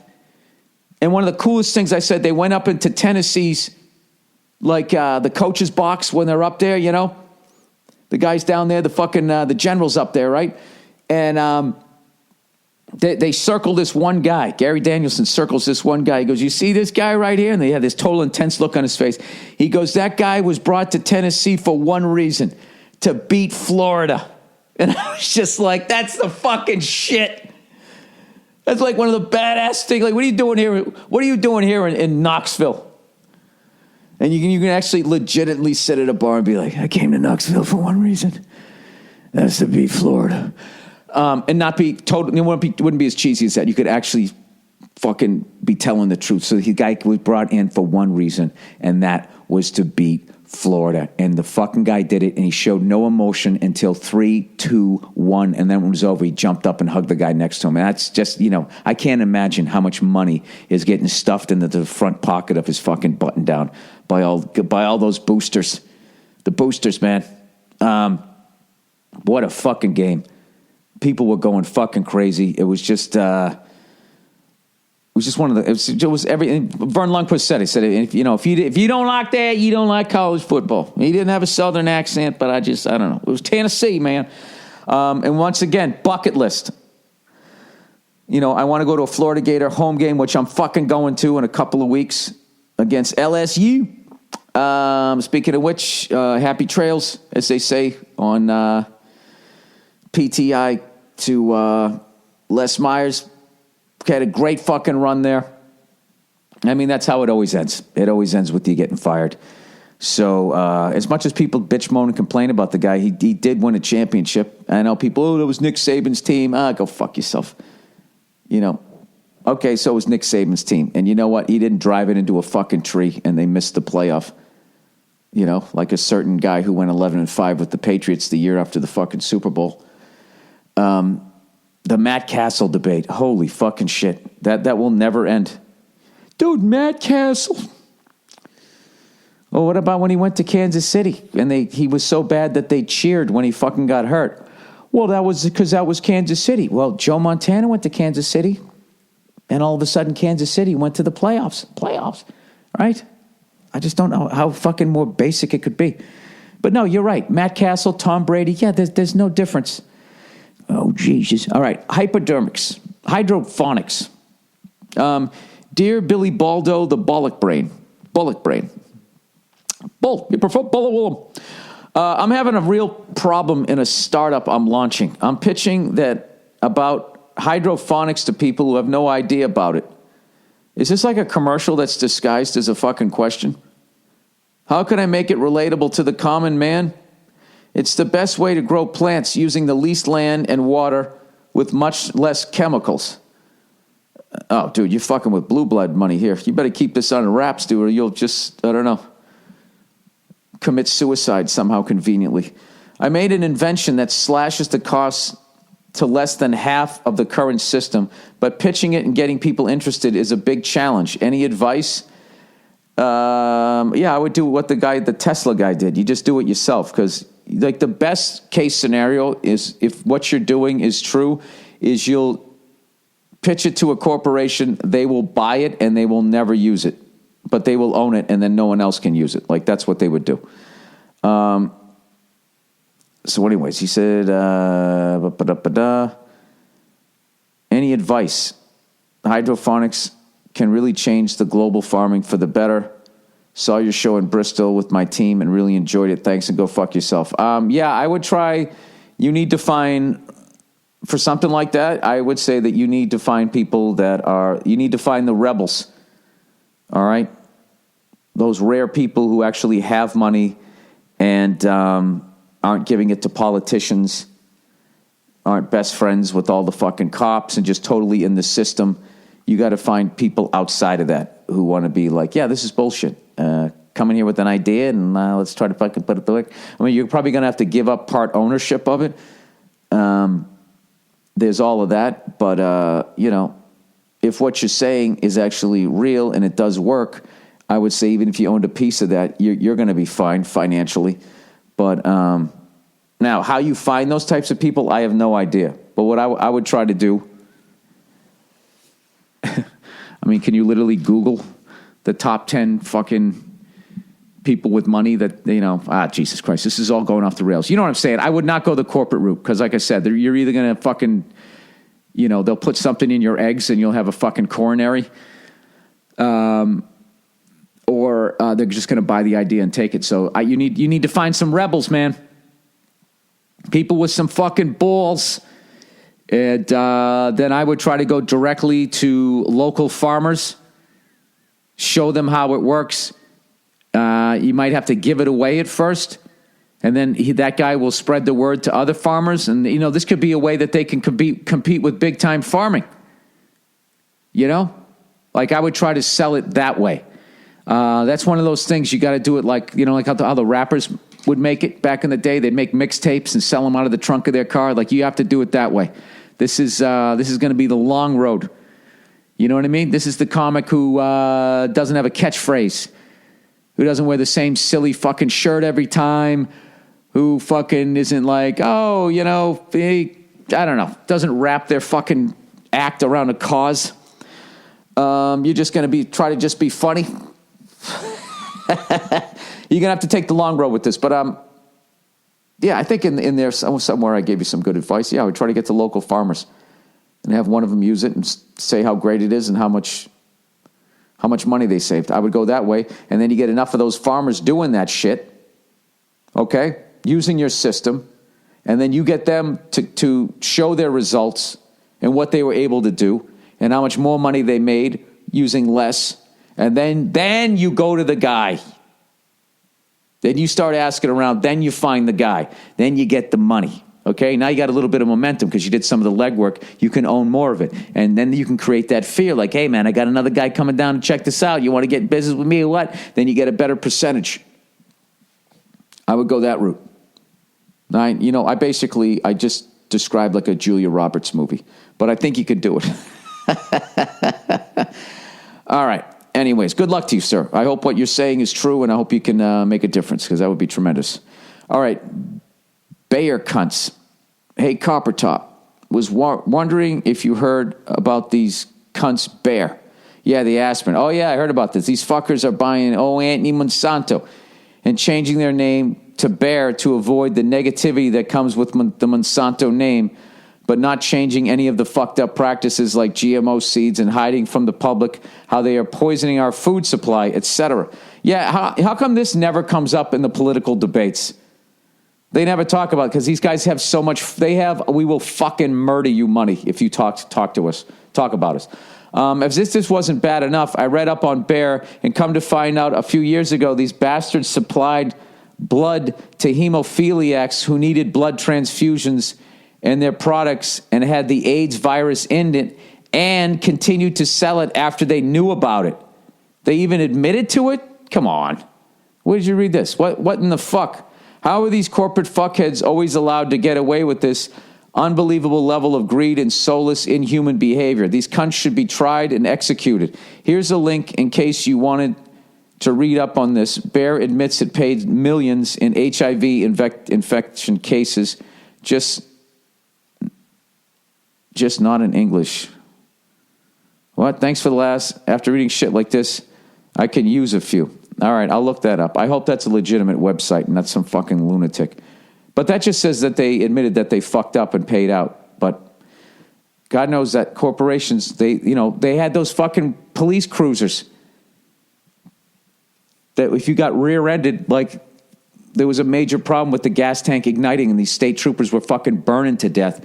And I heard they knew about that and they weighed the whole, the lawsuit, the class action suit versus changing the design, and the class action suit would be less, so they chose that. And they let these fucking cops burn to death.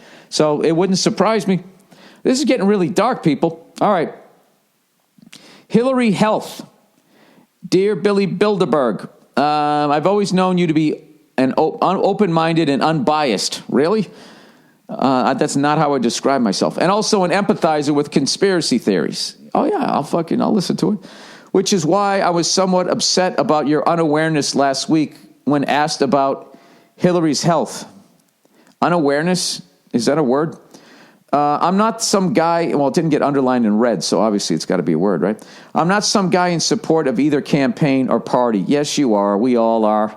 But when I saw the shit I'm going to show you, I slowly became more unhinged. All I'm hoping for here is to react to a few videos that have received as limited media attention as possible, and I'll just try to give quick, unbiased descriptions before each one. But I want you to give your honest opinion. I'm sure you might have the same first thought that I had after seeing these things, but eventually the only reaction I had are, what the fuck is happening? Just put them in your URL, click on them. All right.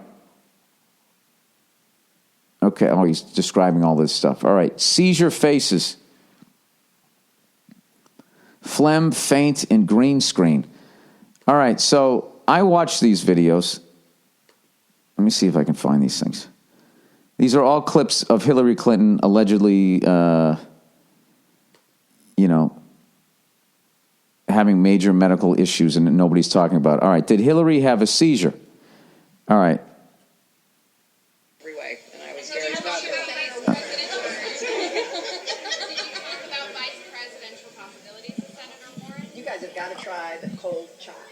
I don't think she had a seizure in this first one. I think she is that uncomfortable in her own fucking skin. And that's her trying to act like she's fucking playful. And this is what all politicians do. And this is why Trump is killing it. Because Trump would have looked over and be like, where the fuck did you come from? She did not just have it. That's not a seizure. That's not what a seizure looks like. You don't have a seizure like fucking... They will jump on anything. There's no fucking way like the media is going to cover up. She had a fucking seizure. Look how much they made out of her having pneumonia. That's not a seizure. That's just an incredibly uncomfortable person in their own fucking skin trying to act like they're playful. All right, this next one's my favorite one. Close-up of Hillary's feet showing she was dragged into a van. Now, this one's completely eliminated because you never show me whose head belongs to those feet. It's somebody getting dragged. Like, I don't understand. Like, I don't even see her. I don't even see that person's. Let me look at this again. See, they're getting dragged here. Yeah, I don't see anything there, and I don't even know that that's Hillary. This is why you can't present this as fucking news.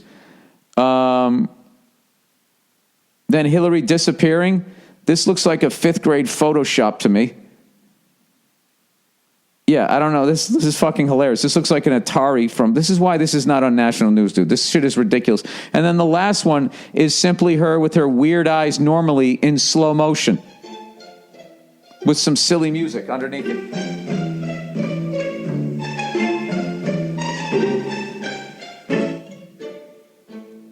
Yeah, no, this is... You put anybody in slow motion, they're going to look demonic.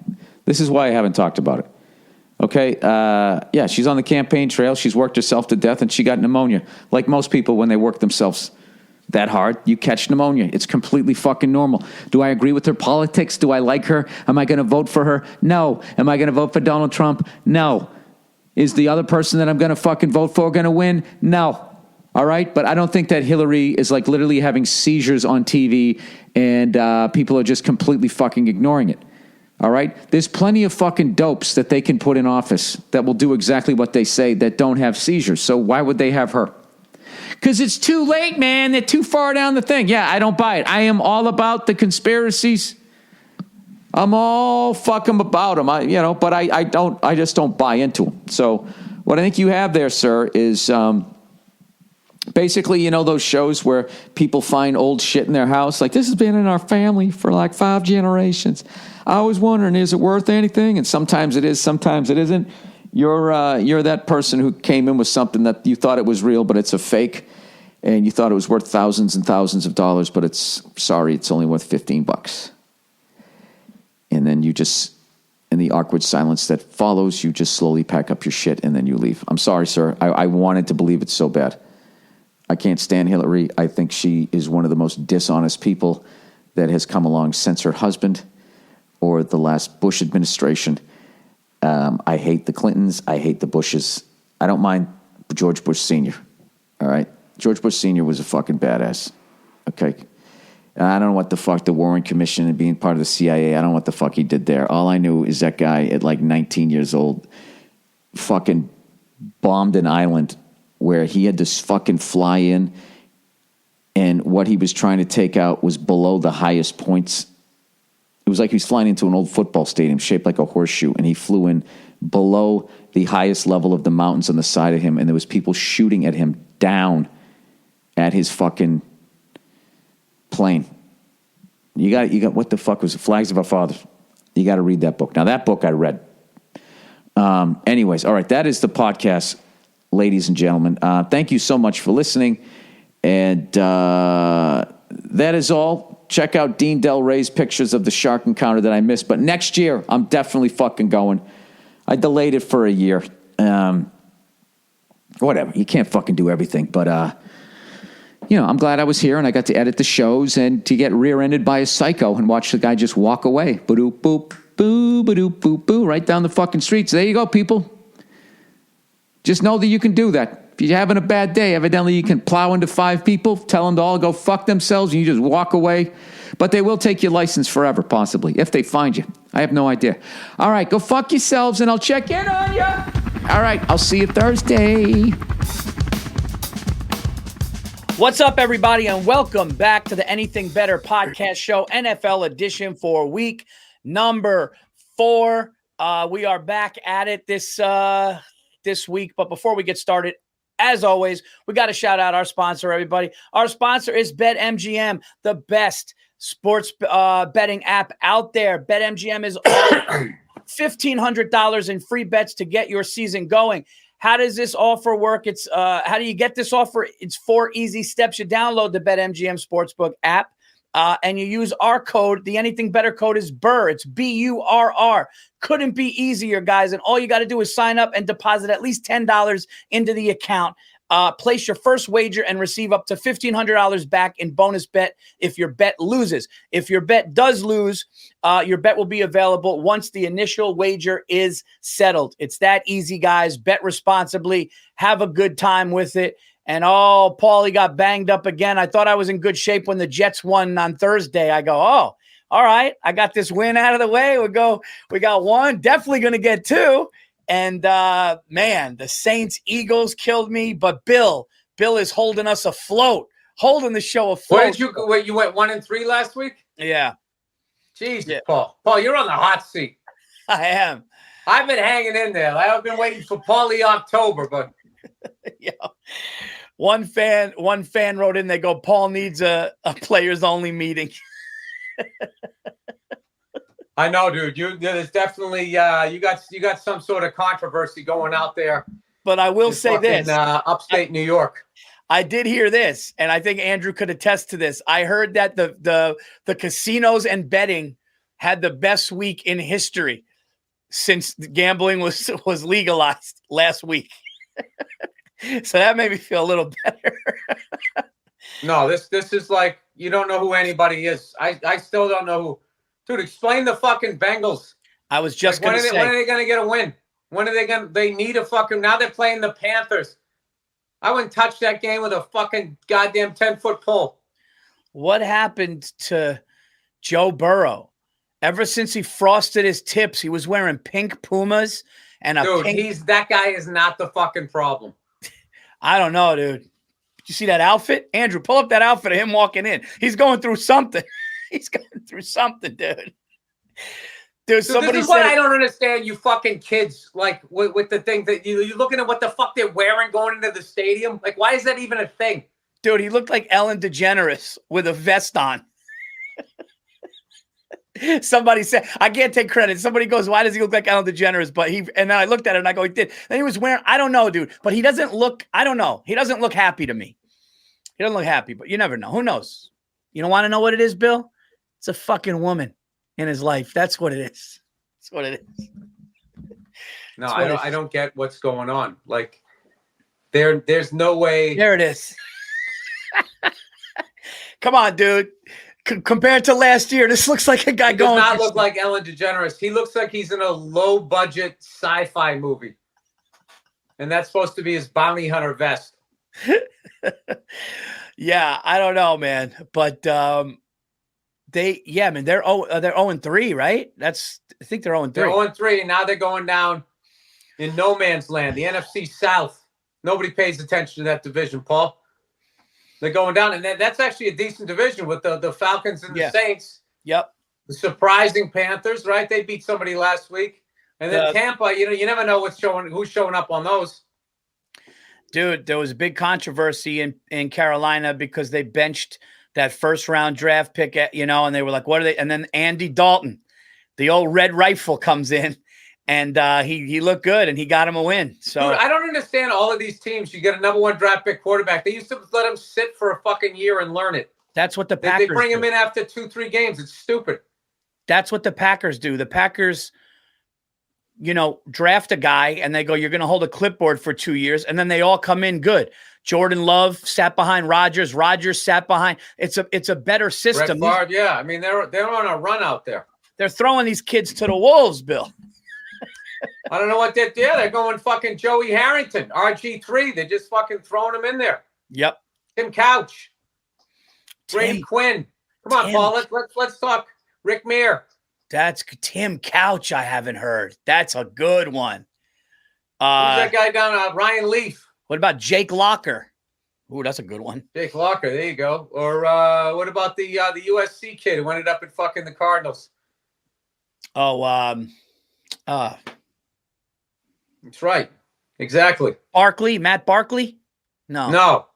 He was with the Pete Carroll. Matt Leinart. Matt Leinart, yep.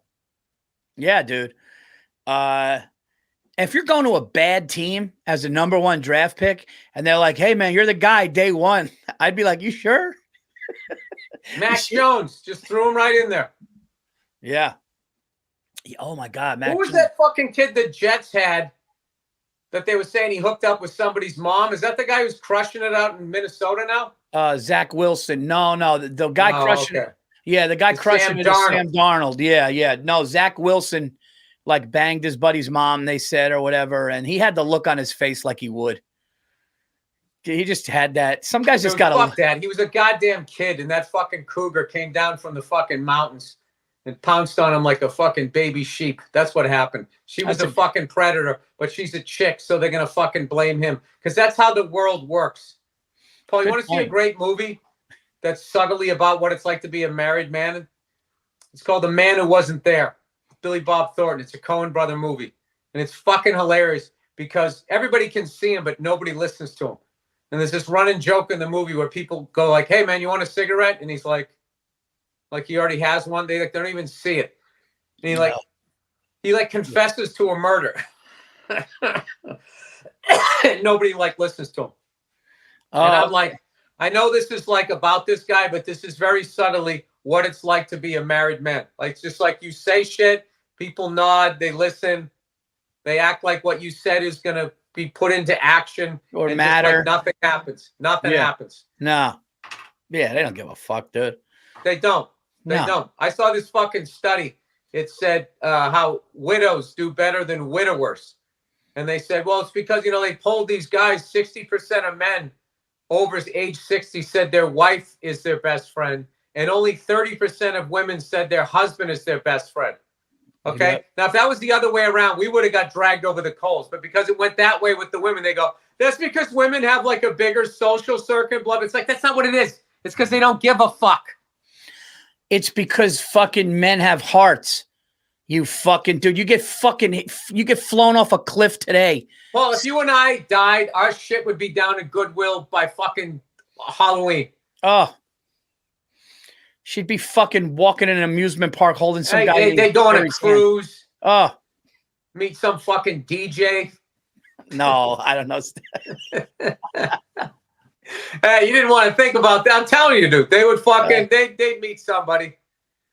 Some boring fucking guy they could control. I'd like to think she'd be devastated and never date again, but that's just wishful thinking. Oh, dude, I know women well enough. No, they're like, oh my God, like what? I have to do this on my own? That's not happening. I got to get another horse. Let's take the saddle off this dead one and fucking throw it on another one. And put another bullet in its head to make sure. I don't know. I mean, what are we doing here? Let's get back to football. What do you mean, what are we doing? We're saying a bunch of relatable shit. Yeah, we are. Yeah, we are. Dude, who the fuck is married to somebody for 30 years and that's not your fucking best friend? That's just beyond me. That's nuts, dude. Well, here's another stat for you. I believe like that literally made me feel bad to say that my wife's my best friend. Like it made me like in my head, like, should I not be thinking that? Well, is she thinking not that? Give a fuck about me? Like, why put that stat out there? It was just like, it was like somebody was just like, let's make a bunch of married people argue today. Let's put this fucking stat out there. Well, the question is, are you her best friend? That's the question. I would hope to think I'm my wife's you know, friend. what is that expression? You have no idea the secrets a woman's heart holds. You have no fucking idea what they're thinking. That's why you gotta scare them, Bill. That's why you gotta scare them. I'm kidding. Give me a little fucking. Just, not do it. Just what? What was I gonna say? Oh, 70% of divorces. You just put on the wife beater, Paul. You don't beat her. You just put it on. You walk around the house. You don't even have to put it on. Just buy a pack and throw it on the bed. The police call that a show of force. What is it? 70% of women, 70% of divorces after 40 are the woman. What do you mean? Divorces that happen after. Oh, they decide I'm out of here? That women are 70% after the age of 40. They're the ones that end it. Could look that up. That's a real stat. They're just like, something happens where they're either like, I thought that this was going to be different, whatever, and they just bounce. It's fucking brutal, dude. Well, that's something to look forward to. What'd you think you signed up for? All right, let's. You're right. We should tap out of this. Let's keep plowing ahead here, Paul. Hey, when you're talking about the Bengals, anything goes. They had a rough one, What else this week was a good dude? Buffalo Bills are flying. Good pick by you. Buffalo look good, real good. But the Jags, dude, the Jags have the same team. And they're I don't know what's going on there. And I'm not going to look at the Buffalo Bills like fucking last week is who the fuck they are. No. Like they had a big game. And also the Jaguars, whatever that fucking game plan was, I felt bad for Trevor Lawrence. He was like going back to the sidelines, like staring at coaches like this is, we're just going to keep doing this. Yeah. Like nothing was working. I don't know if they have a bunch of injuries or whatever. It does feel like the coaches are in trouble there.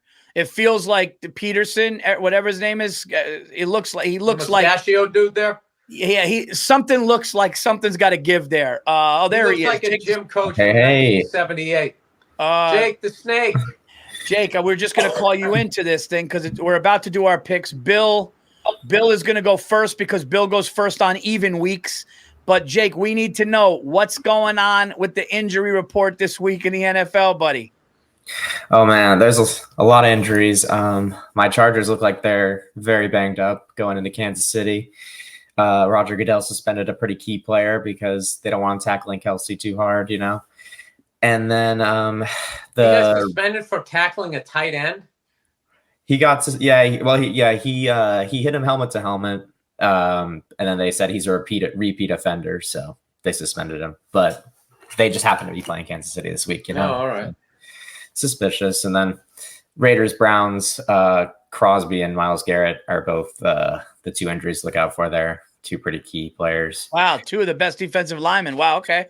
Yeah, Crosby had a high ankle, so that's pretty big. And then what games were you thinking or did you need like the injury reports for? Like, all right, well, I'm going first. Yeah, Go for it, Bill. I know the Rams have a bunch of injuries. I know both their star wide receivers are out, but they're playing the Bears, and I just don't believe in that offense. I know they have a really solid defense and everything. They're on the road. They're getting 3. I just think Matthew Stafford is a fucking grizzled vet and is going to be able to figure out that defense. I think they can win more than 3. So I'm starting with the Los Angeles Rams. Plus 3. I took the Bears last week. I was not very happy with how they look, so I support that pick. Yeah, they're another one. They got a number 1 draft pick. The kid just got done playing college football and is now starting for the. It's stupid. They don't let these kids learn the system. They just throw them in there. It's dumb. I don't know how long the Bears are going to keep doing that. Yeah. All right. My first pick this week, I think they're going to right the ship. I think they already started to right the ship, and they're coming off of a horrible opening weekend or second week against the Raiders. I'm going to take the Baltimore Ravens to beat the Bills. It's -2.5. I think they could win at home. I think they kind of started to get going, and they're also a team that could play from behind. I'm going to take Lamar Jackson and the Baltimore Ravens to win by 3 at home. All right. I hate doing this with my Patriots, and it's a crazy number, but I'm taking the 49ers plus 10.5. I think we got fucking exposed by, a Jets team that has a seasoned fucking quarterback. I believe in Brock Purdy. And I think I was pretty excited with the first couple of weeks with the Patriots, but I think we're a lot further away from being a 500 team than I thought. And the 49ers are coming off that brutal fucking loss against the Rams. They're at home, and I just feel like they're going to come out guns a-blazing, and it's going to be ugly. Yeah, Niners have a few injuries, but looks like Purdy's going to play, and so that's all. That guy's solid, man. That guy's a legit professional football quarterback. Yeah, and their defense not is like ready to go. These wet behind the ear kids that you got in every other team there. Jake the Snake, Herbert, and the offense is fine. Who's out for the Chargers? Just that defensive player. Yeah, the safety's likely out. Let me see if Joey Bosa is going to play. Paul, if you bet against the fucking Chiefs, I'm going to slap that hat off the fucking. Come on, dude. They're the Golden Boys. It's a lot of points. You got to beat them and the officiating crew. Joey Bosa is the other one that's limited. Chargers have a lot of injuries. Is Joey Bosa out? It's unclear. It's a limited practice, so he could still play, but yeah, he's banged up too. All right, dude. Here's the deal, man. Oh my God. Dude, Kelsey's dating Taylor Swift. It's only 7 points. I don't know what you're thinking. No. I'm thinking Cincinnati's got to right the ship. I mean, is Cincinnati going to go? If Cincinnati goes 0-4, it's done. And it's done. It's literally the season's over. Because what does Joe Burrow wear this week, Paul, when he shows up in Carolina? Oh, he's going to have tassels on his nipples. I don't know. They have T. Higgins back too. The Bengals are healthy. Yeah, dude. Listen, and there's that 4.5's an absolute. They're just trying to get the public to question that. Bury the Bengals, Paul. I think Joe Burrow Paul and needs help here. Come on, guys. Let's get Paul back on the winning track here. No, I just don't see them going 0-4 against the Panthers, dude. I know that Dalton looked good last week, but I also don't know who the Raiders are yet. I think Cincinnati has a big week. I think Cincinnati has a big week or they're done, and I got to see it. It's like one of those where it's like, if they're done, I got to see it. I'm going to take them to win the game by 5. All right, this next game, Paul, I'm going to be honest with you. Those first 2 games I felt confident on. These next 2 I don't. Okay. I don't know. I just can't see the Eagles just continuing to fly in circles here. Oh, they're only laying a 1.5 against the Buccaneers. The Buccaneers are fucking erratic. Just on paper, I think they're a way more talented team. Is there a bunch of injuries with the Eagles or something? AJ Brown, their top receiver, has been injured, but and Devontae Smith too had a concussion, so they could be down their top 2 receivers going into that game. Jesus fucking Christ! Is there an easy game this fucking year? This week is brutal too. No, Yeah, this whole fucking year has been brutal. It's like everybody sucks. I still like that Eagles pick. And then there's the Chiefs. It's a good pick. I still like that Eagles pick. I'm considering them too. All right. Well, I'm gonna go with the Eagles. And crazy Nick, whatever his fucking name is, nodding at the camera. That fucking guy. You ever seen I haven't seen a head coach that needs a fucking hug since fucking Rex Ryan with that guy. Good call. I was just thinking Rex Ryan. I mean, dude, that guy, he is just a fucking emotional wreck. Yeah. It's like that guy. Here comes the river, and it's the wrong card, and he starts fucking crying at the fucking table. Did you see his daughter touching the mic in the press conference that time? And he goes, "Hey, I said stop doing that." I was just like, yeah, this guy. he's like disciplined. That guy. All right. Do that again, you're gonna have to run the stadium stairs, okay? Stop making an ass out of me. Jake the Snake. What you got, Paul? Is Jordan Love back? Not officially, but it sounds like he's trying to play. That's what the reports are saying. I think he's going to try and get out there. I have been getting killed by taking all favorites all year, but I just feel did. And the Vikings lost last week or won? No, they killed the Texans. I got burned by that badly. I was all over Houston. What's the Packers' record? 2-1? Yeah.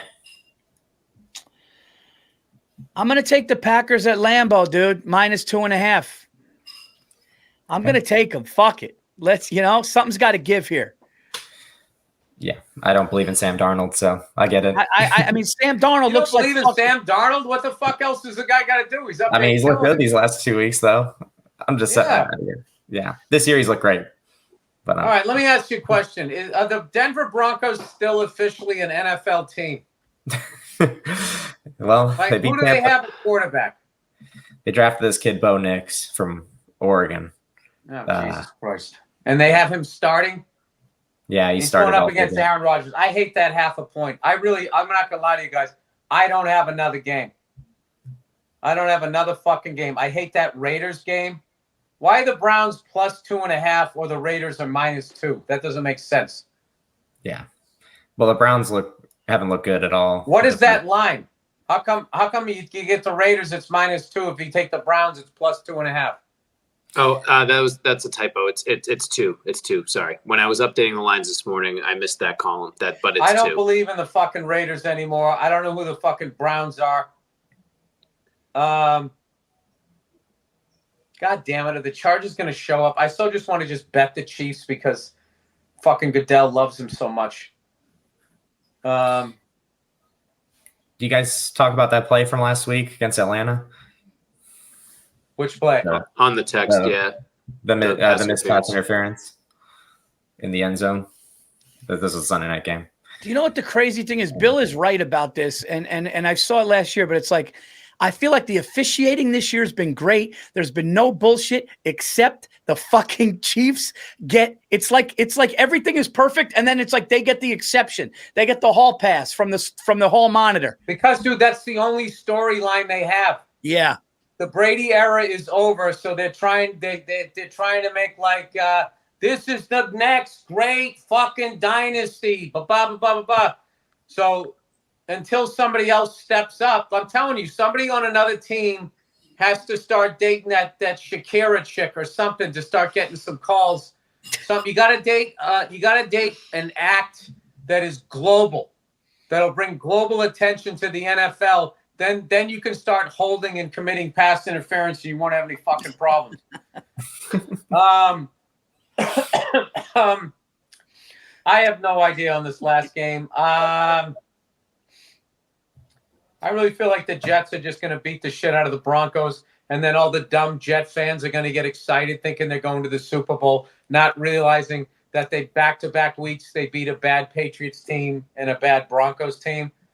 You know what? I'm tired. I still have a cough. I don't want to think anymore. I'm just going to take the Jets -7.5 at home. Aaron Rodgers coming out like the old man telling the Broncos to get off his fucking front lawn.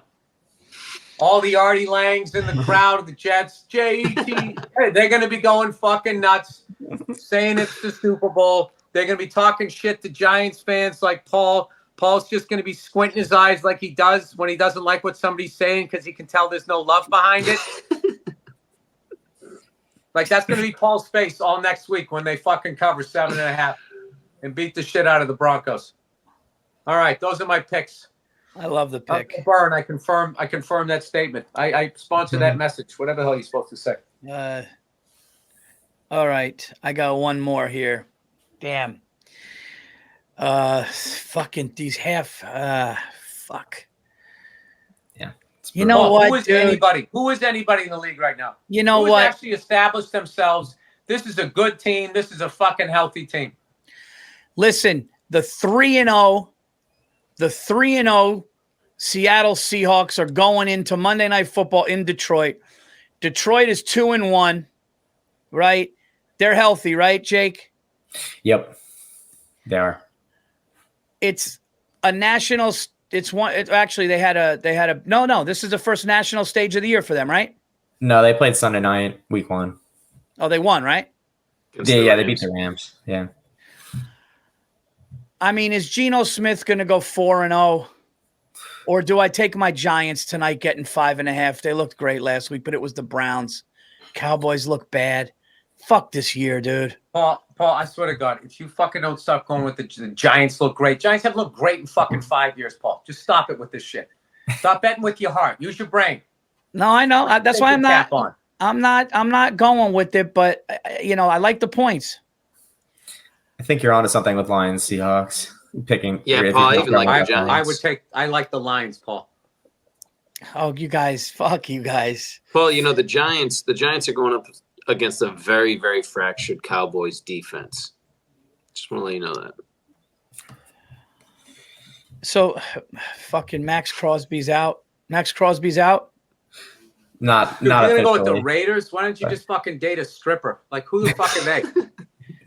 Who the fuck is that? Like, what is that team right now? Yeah, losing to Carolina. Like, their highlights is their fucking wide receivers shaking their heads, staring at the fucking quarterback on the sideline. That's Raiders highlights. Here's the deal. I like the Chargers. I like the Chargers at +8. Does +7 make that much of a difference? Because I don't think the Chiefs are that good. Paul, why don't you just bet against the fucking CIA? I mean, I don't even know what you're trying to fucking prove here. You know what? We can't help him. He's content to be a jerk. Go ahead. Do your fun. Pick the Giants. Pick the fucking Chargers. I'll take the Lions on prime time at home. Hey, there you go, Paulie. I'll take it. Now watch those other two are going to come in. I will tell you this though. I like the Lions, dude. I like them to win that game and bring handily outright, and they're gonna fucking bring Seattle down to earth. Yeah, handily. Yeah, Seattle hasn't played anybody. If you look at their first 3 wins, at least Detroit's played some good teams. Listen, Seattle, you want a cup of coffee? You want to talk to some sad chick with hairy legs? You go to Seattle. You don't go to Seattle for good football. This is just what it is. Unless half their defense test is positive for steroids, like the Legion of Doom, then they can maybe they can do something there. We'll see.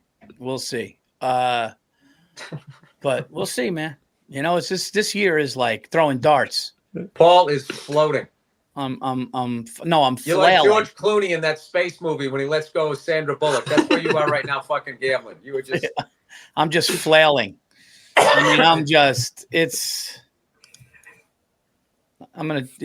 fucking hilarious was that scene in that movie? He's letting go of her to float off into the abyss of outer space and die, and he's just nonchalant about it. Oh yeah, there's everyone's picks. What you got? What's Andrew got?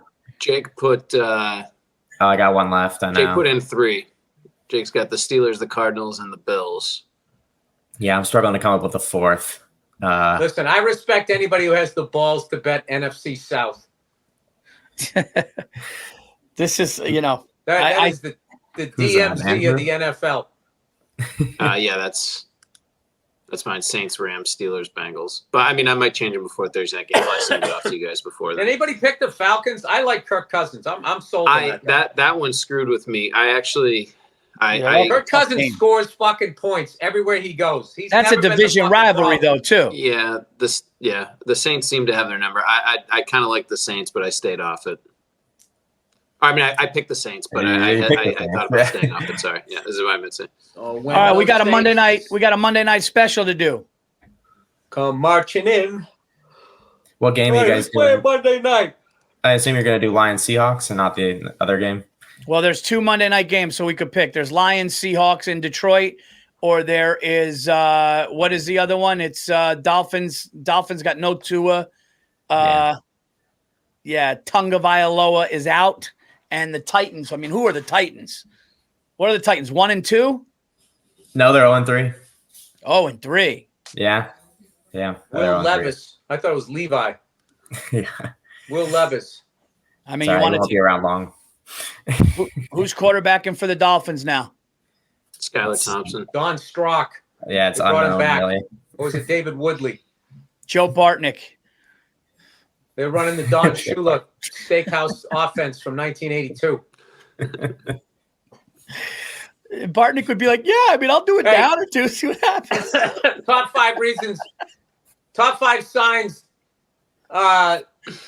your fucking coach is too old to be coaching in the NFL. He owns a chain of steakhouses. That was Dan Marino when he played with Don Shula. Don Shula had a chain of fucking steakhouses. He's supposed to be preparing for the game, and he's fucking calling up the butcher to make sure he's getting those ribeyes to Tampa on time. So let's just take the Lions tonight. I mean Monday night. Let's do because we all like the Lions. Let's Jared do the Goff to fucking throw one. Yep. Paul Verzi to throw 2 back by the second quarter. Couple of bursts. I like that. Goff to throw. Oh, you're not having fun this year. I don't like it. What do you mean? I'm having fun. I don't like the look on your face. I didn't like that little laugh you did. You went, No. You said H-A-H-A-H-A. That's not your laugh, Paul. No, dude. You know why? I got so much shit going on. I'm supposed to be in Tampa. There's a hurricane. The Delta keeps fucking changing my thing. I don't know if I'm going. People are canceling. People don't know. It's fucking with me, if I'm being honest. You know what's funny? Is all these fucking red state cunts are always talking about how LA's going to, God's going to drop it into the ocean. What about what God does to Florida every fucking year? Why are they acting like God's happy with them? It's sinking. It's a sinking state. Yeah, one and fucking Louisiana hurricane after another. Is it sinking or is the ocean rising? Well, yeah. Well, both. Yeah. Good point. And then what are they calling it? So what happy name did they give it so we don't feel upset about this? I think that's a Paul question. Ocean expansion. I don't know. You know what else I don't know? Fucking NFL football right now. I know there's a couple of games I wanted to take that I didn't. Oh, it's gonna get me mad. Hey, Paulie, you gotta move to it. You have to leave New York. Your safe haven. Your fucking Linus blanket. What do you mean? You're leaving New York. Where would you live? You just have to leave. If I have to leave, Paul, you just got to get out of here. It would probably be still like a country type of, because I like the woods. So I would say but I don't know, because I like places like Arizona. I think Arizona's fucking awesome. Sammy the Bull. That's a good question, dude. Why would you be wearing pastels year round? Golfing. Just go to Connecticut. You still have the 4 seasons. You got Frank Pepe's. You know what? Actually, a place where I could play golf too. Maybe South Carolina. Maybe a little Myrtle Beach action. I don't know. Paulie needs an ocean. Because other than that, I thought maybe you'd be a Kentucky guy. Tennessee. We've talked about Lexington. That's Boise. No, not Boise, but I could do Lexington, Kentucky. Nice. Dude, if you move to Lexington, Kentucky, you might as well just reboot My Cousin Vinny. Oh, dude. Yeah, because like I would like want to talk Where's the football pro- at the Could I local get some deli. provolone on this? Do you guys? Do you have any provolone you could put on this?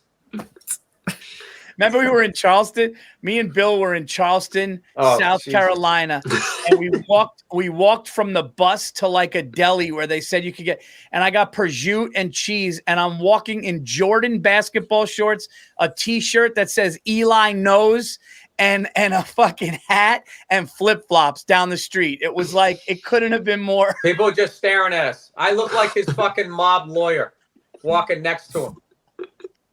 No business in Charleston. That's a great question, dude. Where would you go if you left California? Would you go back to like the Boston, New England area, or would you go somewhere else? No, I would go middle of nowhere. I would, Yeah. but I also like the seasons, man. So I would be, I could do Tennessee, but I wouldn't go Nashville. I'd go like Chattanooga. Yeah. I would move to, I don't know. I think every douche is moving to the Carolinas now, so I would stay away from that. I'm not into Virginia. Virginia, they're like funny Southern people. Like they think they have class. I can't handle that. You know what I mean? It's like you guys are fucking animals, just like the people in Georgia. All right, just stop with that. Oh, Belvedere. They had like that fucking vibe because they have Georgetown. That's a good question. I think I definitely wouldn't do Wyoming or any of that shit. Like those people out there where they think you can cure homosexuality. Like I couldn't live in a state like that. I think I would be somewhere, a hipster town that had a good coffee shop near the Appalachian Mountains. I think I would move out that way. Yeah. Like Knoxville. Yeah, that'd be a good one. That'd be a good Dude, one. I went to Nashville. Nashville is a fucking shit show. It's just a bunch of fat chicks riding around on those bicycles. Like it's just a never-ending bachelorette party going down the street. It's a fucking nightmare. Yeah, they're like, yo, all the bars are live music. I'm like, that sounds fucking horrible, dude. I've been there. No, the live music is great. Fuck that, Dude, live music as opposed to a fucking DJ No, I don't want any noise. staring and pushing fucking buttons. I don't want any noise. I don't want any shot carts. Dude, I'm getting old. I'm a homebody, dude. I really just want to be away from everybody. I'll tell you, it was great, that fucking lake house we rented when we went to that Clemson game. The game sucked, but that fucking house down there was great. I know. I didn't get to go to that one. Oh, my God. That old redneck who was naming all the great moonshiners like we named fucking quarterbacks. I'll never forget that. And everybody went over there to take a sip of the fucking moonshine. I don't drink anymore, so I was in the house, dude. I've never seen... Dude, people came back like zombies. They came back one at a fucking time, and they just walked past and go, yeah, dude, I'm going to bed. I'm going to bed. And Bartnick took 2 shots. Dude, he came in like standing 8 count. Like he was out on his feet and just came walking, and he mumbled something. Yeah. Like, dude, he looked like... No, he wasn't. He wasn't like, he just walked by like he was done. Dude, they drank fucking antifreeze. It was like, you know, when Tyson knocked a guy out and they tried to get up too fast. They just do that. Who was that? Zab Judah who got up and he was like trying to talk to the ref. Oh my God, that was making points. I hate when fucking people who've never had a fight in their life make fun of fucking people who get knocked out and they get up and they have like rubber legs and they're like laughing and making fun of them and shit. And it's just like, how would you do in there? No, you'd be couldn't win a fucking bar fight. Neither could I. So like, dude, I saw that the other day. Jose Canseco fought like a 9-foot Asian guy. Yeah, I saw that. I never saw that fight.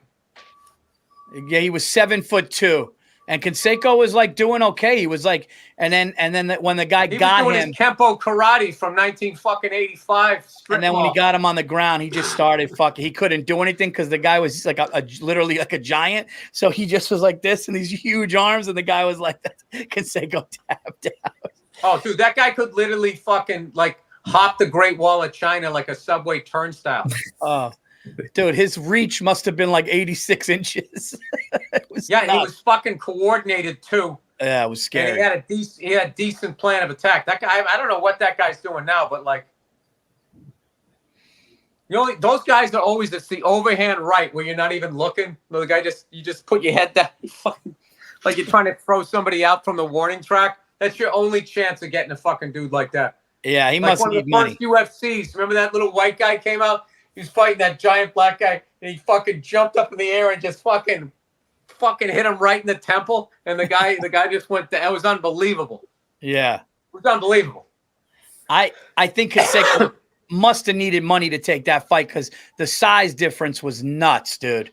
7'2".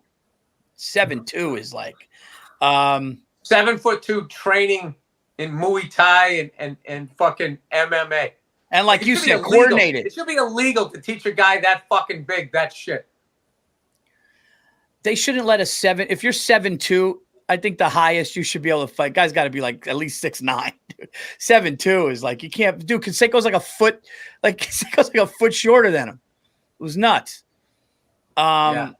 He did all right though. No, he did. All right, dude. I got to go to this edit here. So what's the Monday night special then? We got Goff to throw one. And then Paul Vizi to get 2 touchdowns. That was the last thing Bill said. All right, so we'll do Lions to cover, Goff to throw one, and somebody leave their lights on in the parking lot. And does that even happen anymore? St. Brown, maybe? David Montgomery to rush one. That's Jake? a lot to Maybe you could do a total too if you want. Let's do Goff to throw two. Let's do Goff to throw two. No. Why? Because I want to get a win. I can't believe we fucking lost last week. We had fucking everything, and then we teased the Jags down. And I made that stupid face. I went like that. I hated it. Oh yeah. Well, look at Andrew a week later telling us what we should have fucking done. All right, so then you want to do St. Brown? Yeah, St. Brown then? St. Brown to catch one, Goff to throw one, Lions to cover. Yeah, let's do that. I like that. That sounds good. All right. And we got to talk about. Sounds good to me. All right. All right, guys. Have a wonderful day. You too, buddy. Dude, there was like zero heart behind that. No, I said you too, buddy. I looked you right in the face. No, you didn't. You were staring at your phone. Go back to the tape. If you place the first touchdown score on BetMGM, if the guy scores second, you get your money back. So it's still a promo that they're running. That's right. You simply place a prop bet on the player to score the first touchdown in any game. If the player doesn't score the first touchdown, instead scores the second, you'll get the stake back in cash. There you go. Download the app. Use our bonus code Burr, BURR. You get minimum of $10 in the deposit, and you will place your first wager, receive $1,500 back in bonus bets. If the bet loses, if the bet does lose, you will be available. Your bonus bets will be available once your initial wager is settled. There you go, guys. Bet responsibly. Don't bet stupid. Have fun with it. And we're gonna try to get back up on your house, on your marriage. Get back on track. We're gonna get back on track, guys. You know what? It's week 3. I'm a winner. Okay, I'm a fucking winner. Stick with me. It's week 4, Paul. Week 4. Week 4. And don't say we're gonna get back on track, Paul. I'm holding fucking steady here. Go Giant. Tied to the fucking thing, steering the ship. You are. Hey, I got to credit where credit's due. Dude, 2 games under 500 with this fucking year. I'll take that. Unbelievable. Dude, honestly, you're having great picks because. Yeah. But look, it's early. It's fucking early, man. You go 4-0 2 times back. Could happen. You know? Positive belief. I'm hoping, dude. I'm hoping. I'm grasping at straws here. You know, you guys don't look fucking confident. I would not want to be in a foxhole with you fucking 3. You guys are looking at me. Well, you don't sound confident. You've lost your swagger. Like I'm waiting. Like I'm sitting here right now. You're supposed to be giving the pregame fucking speech. You're like, go a couple 4-0. You know, could happen. Just never lose. Straws here. Well, I like my picks this week. Let's go Ravens. Let's go fucking Ravens. Let's start this thing off right. All right, that's the show, everybody, for week 4. Have a good time watching football. We'll be back next week for week 5, and hopefully our show can make you some money. Take care. There you go. All right, guys. Thanks for watching.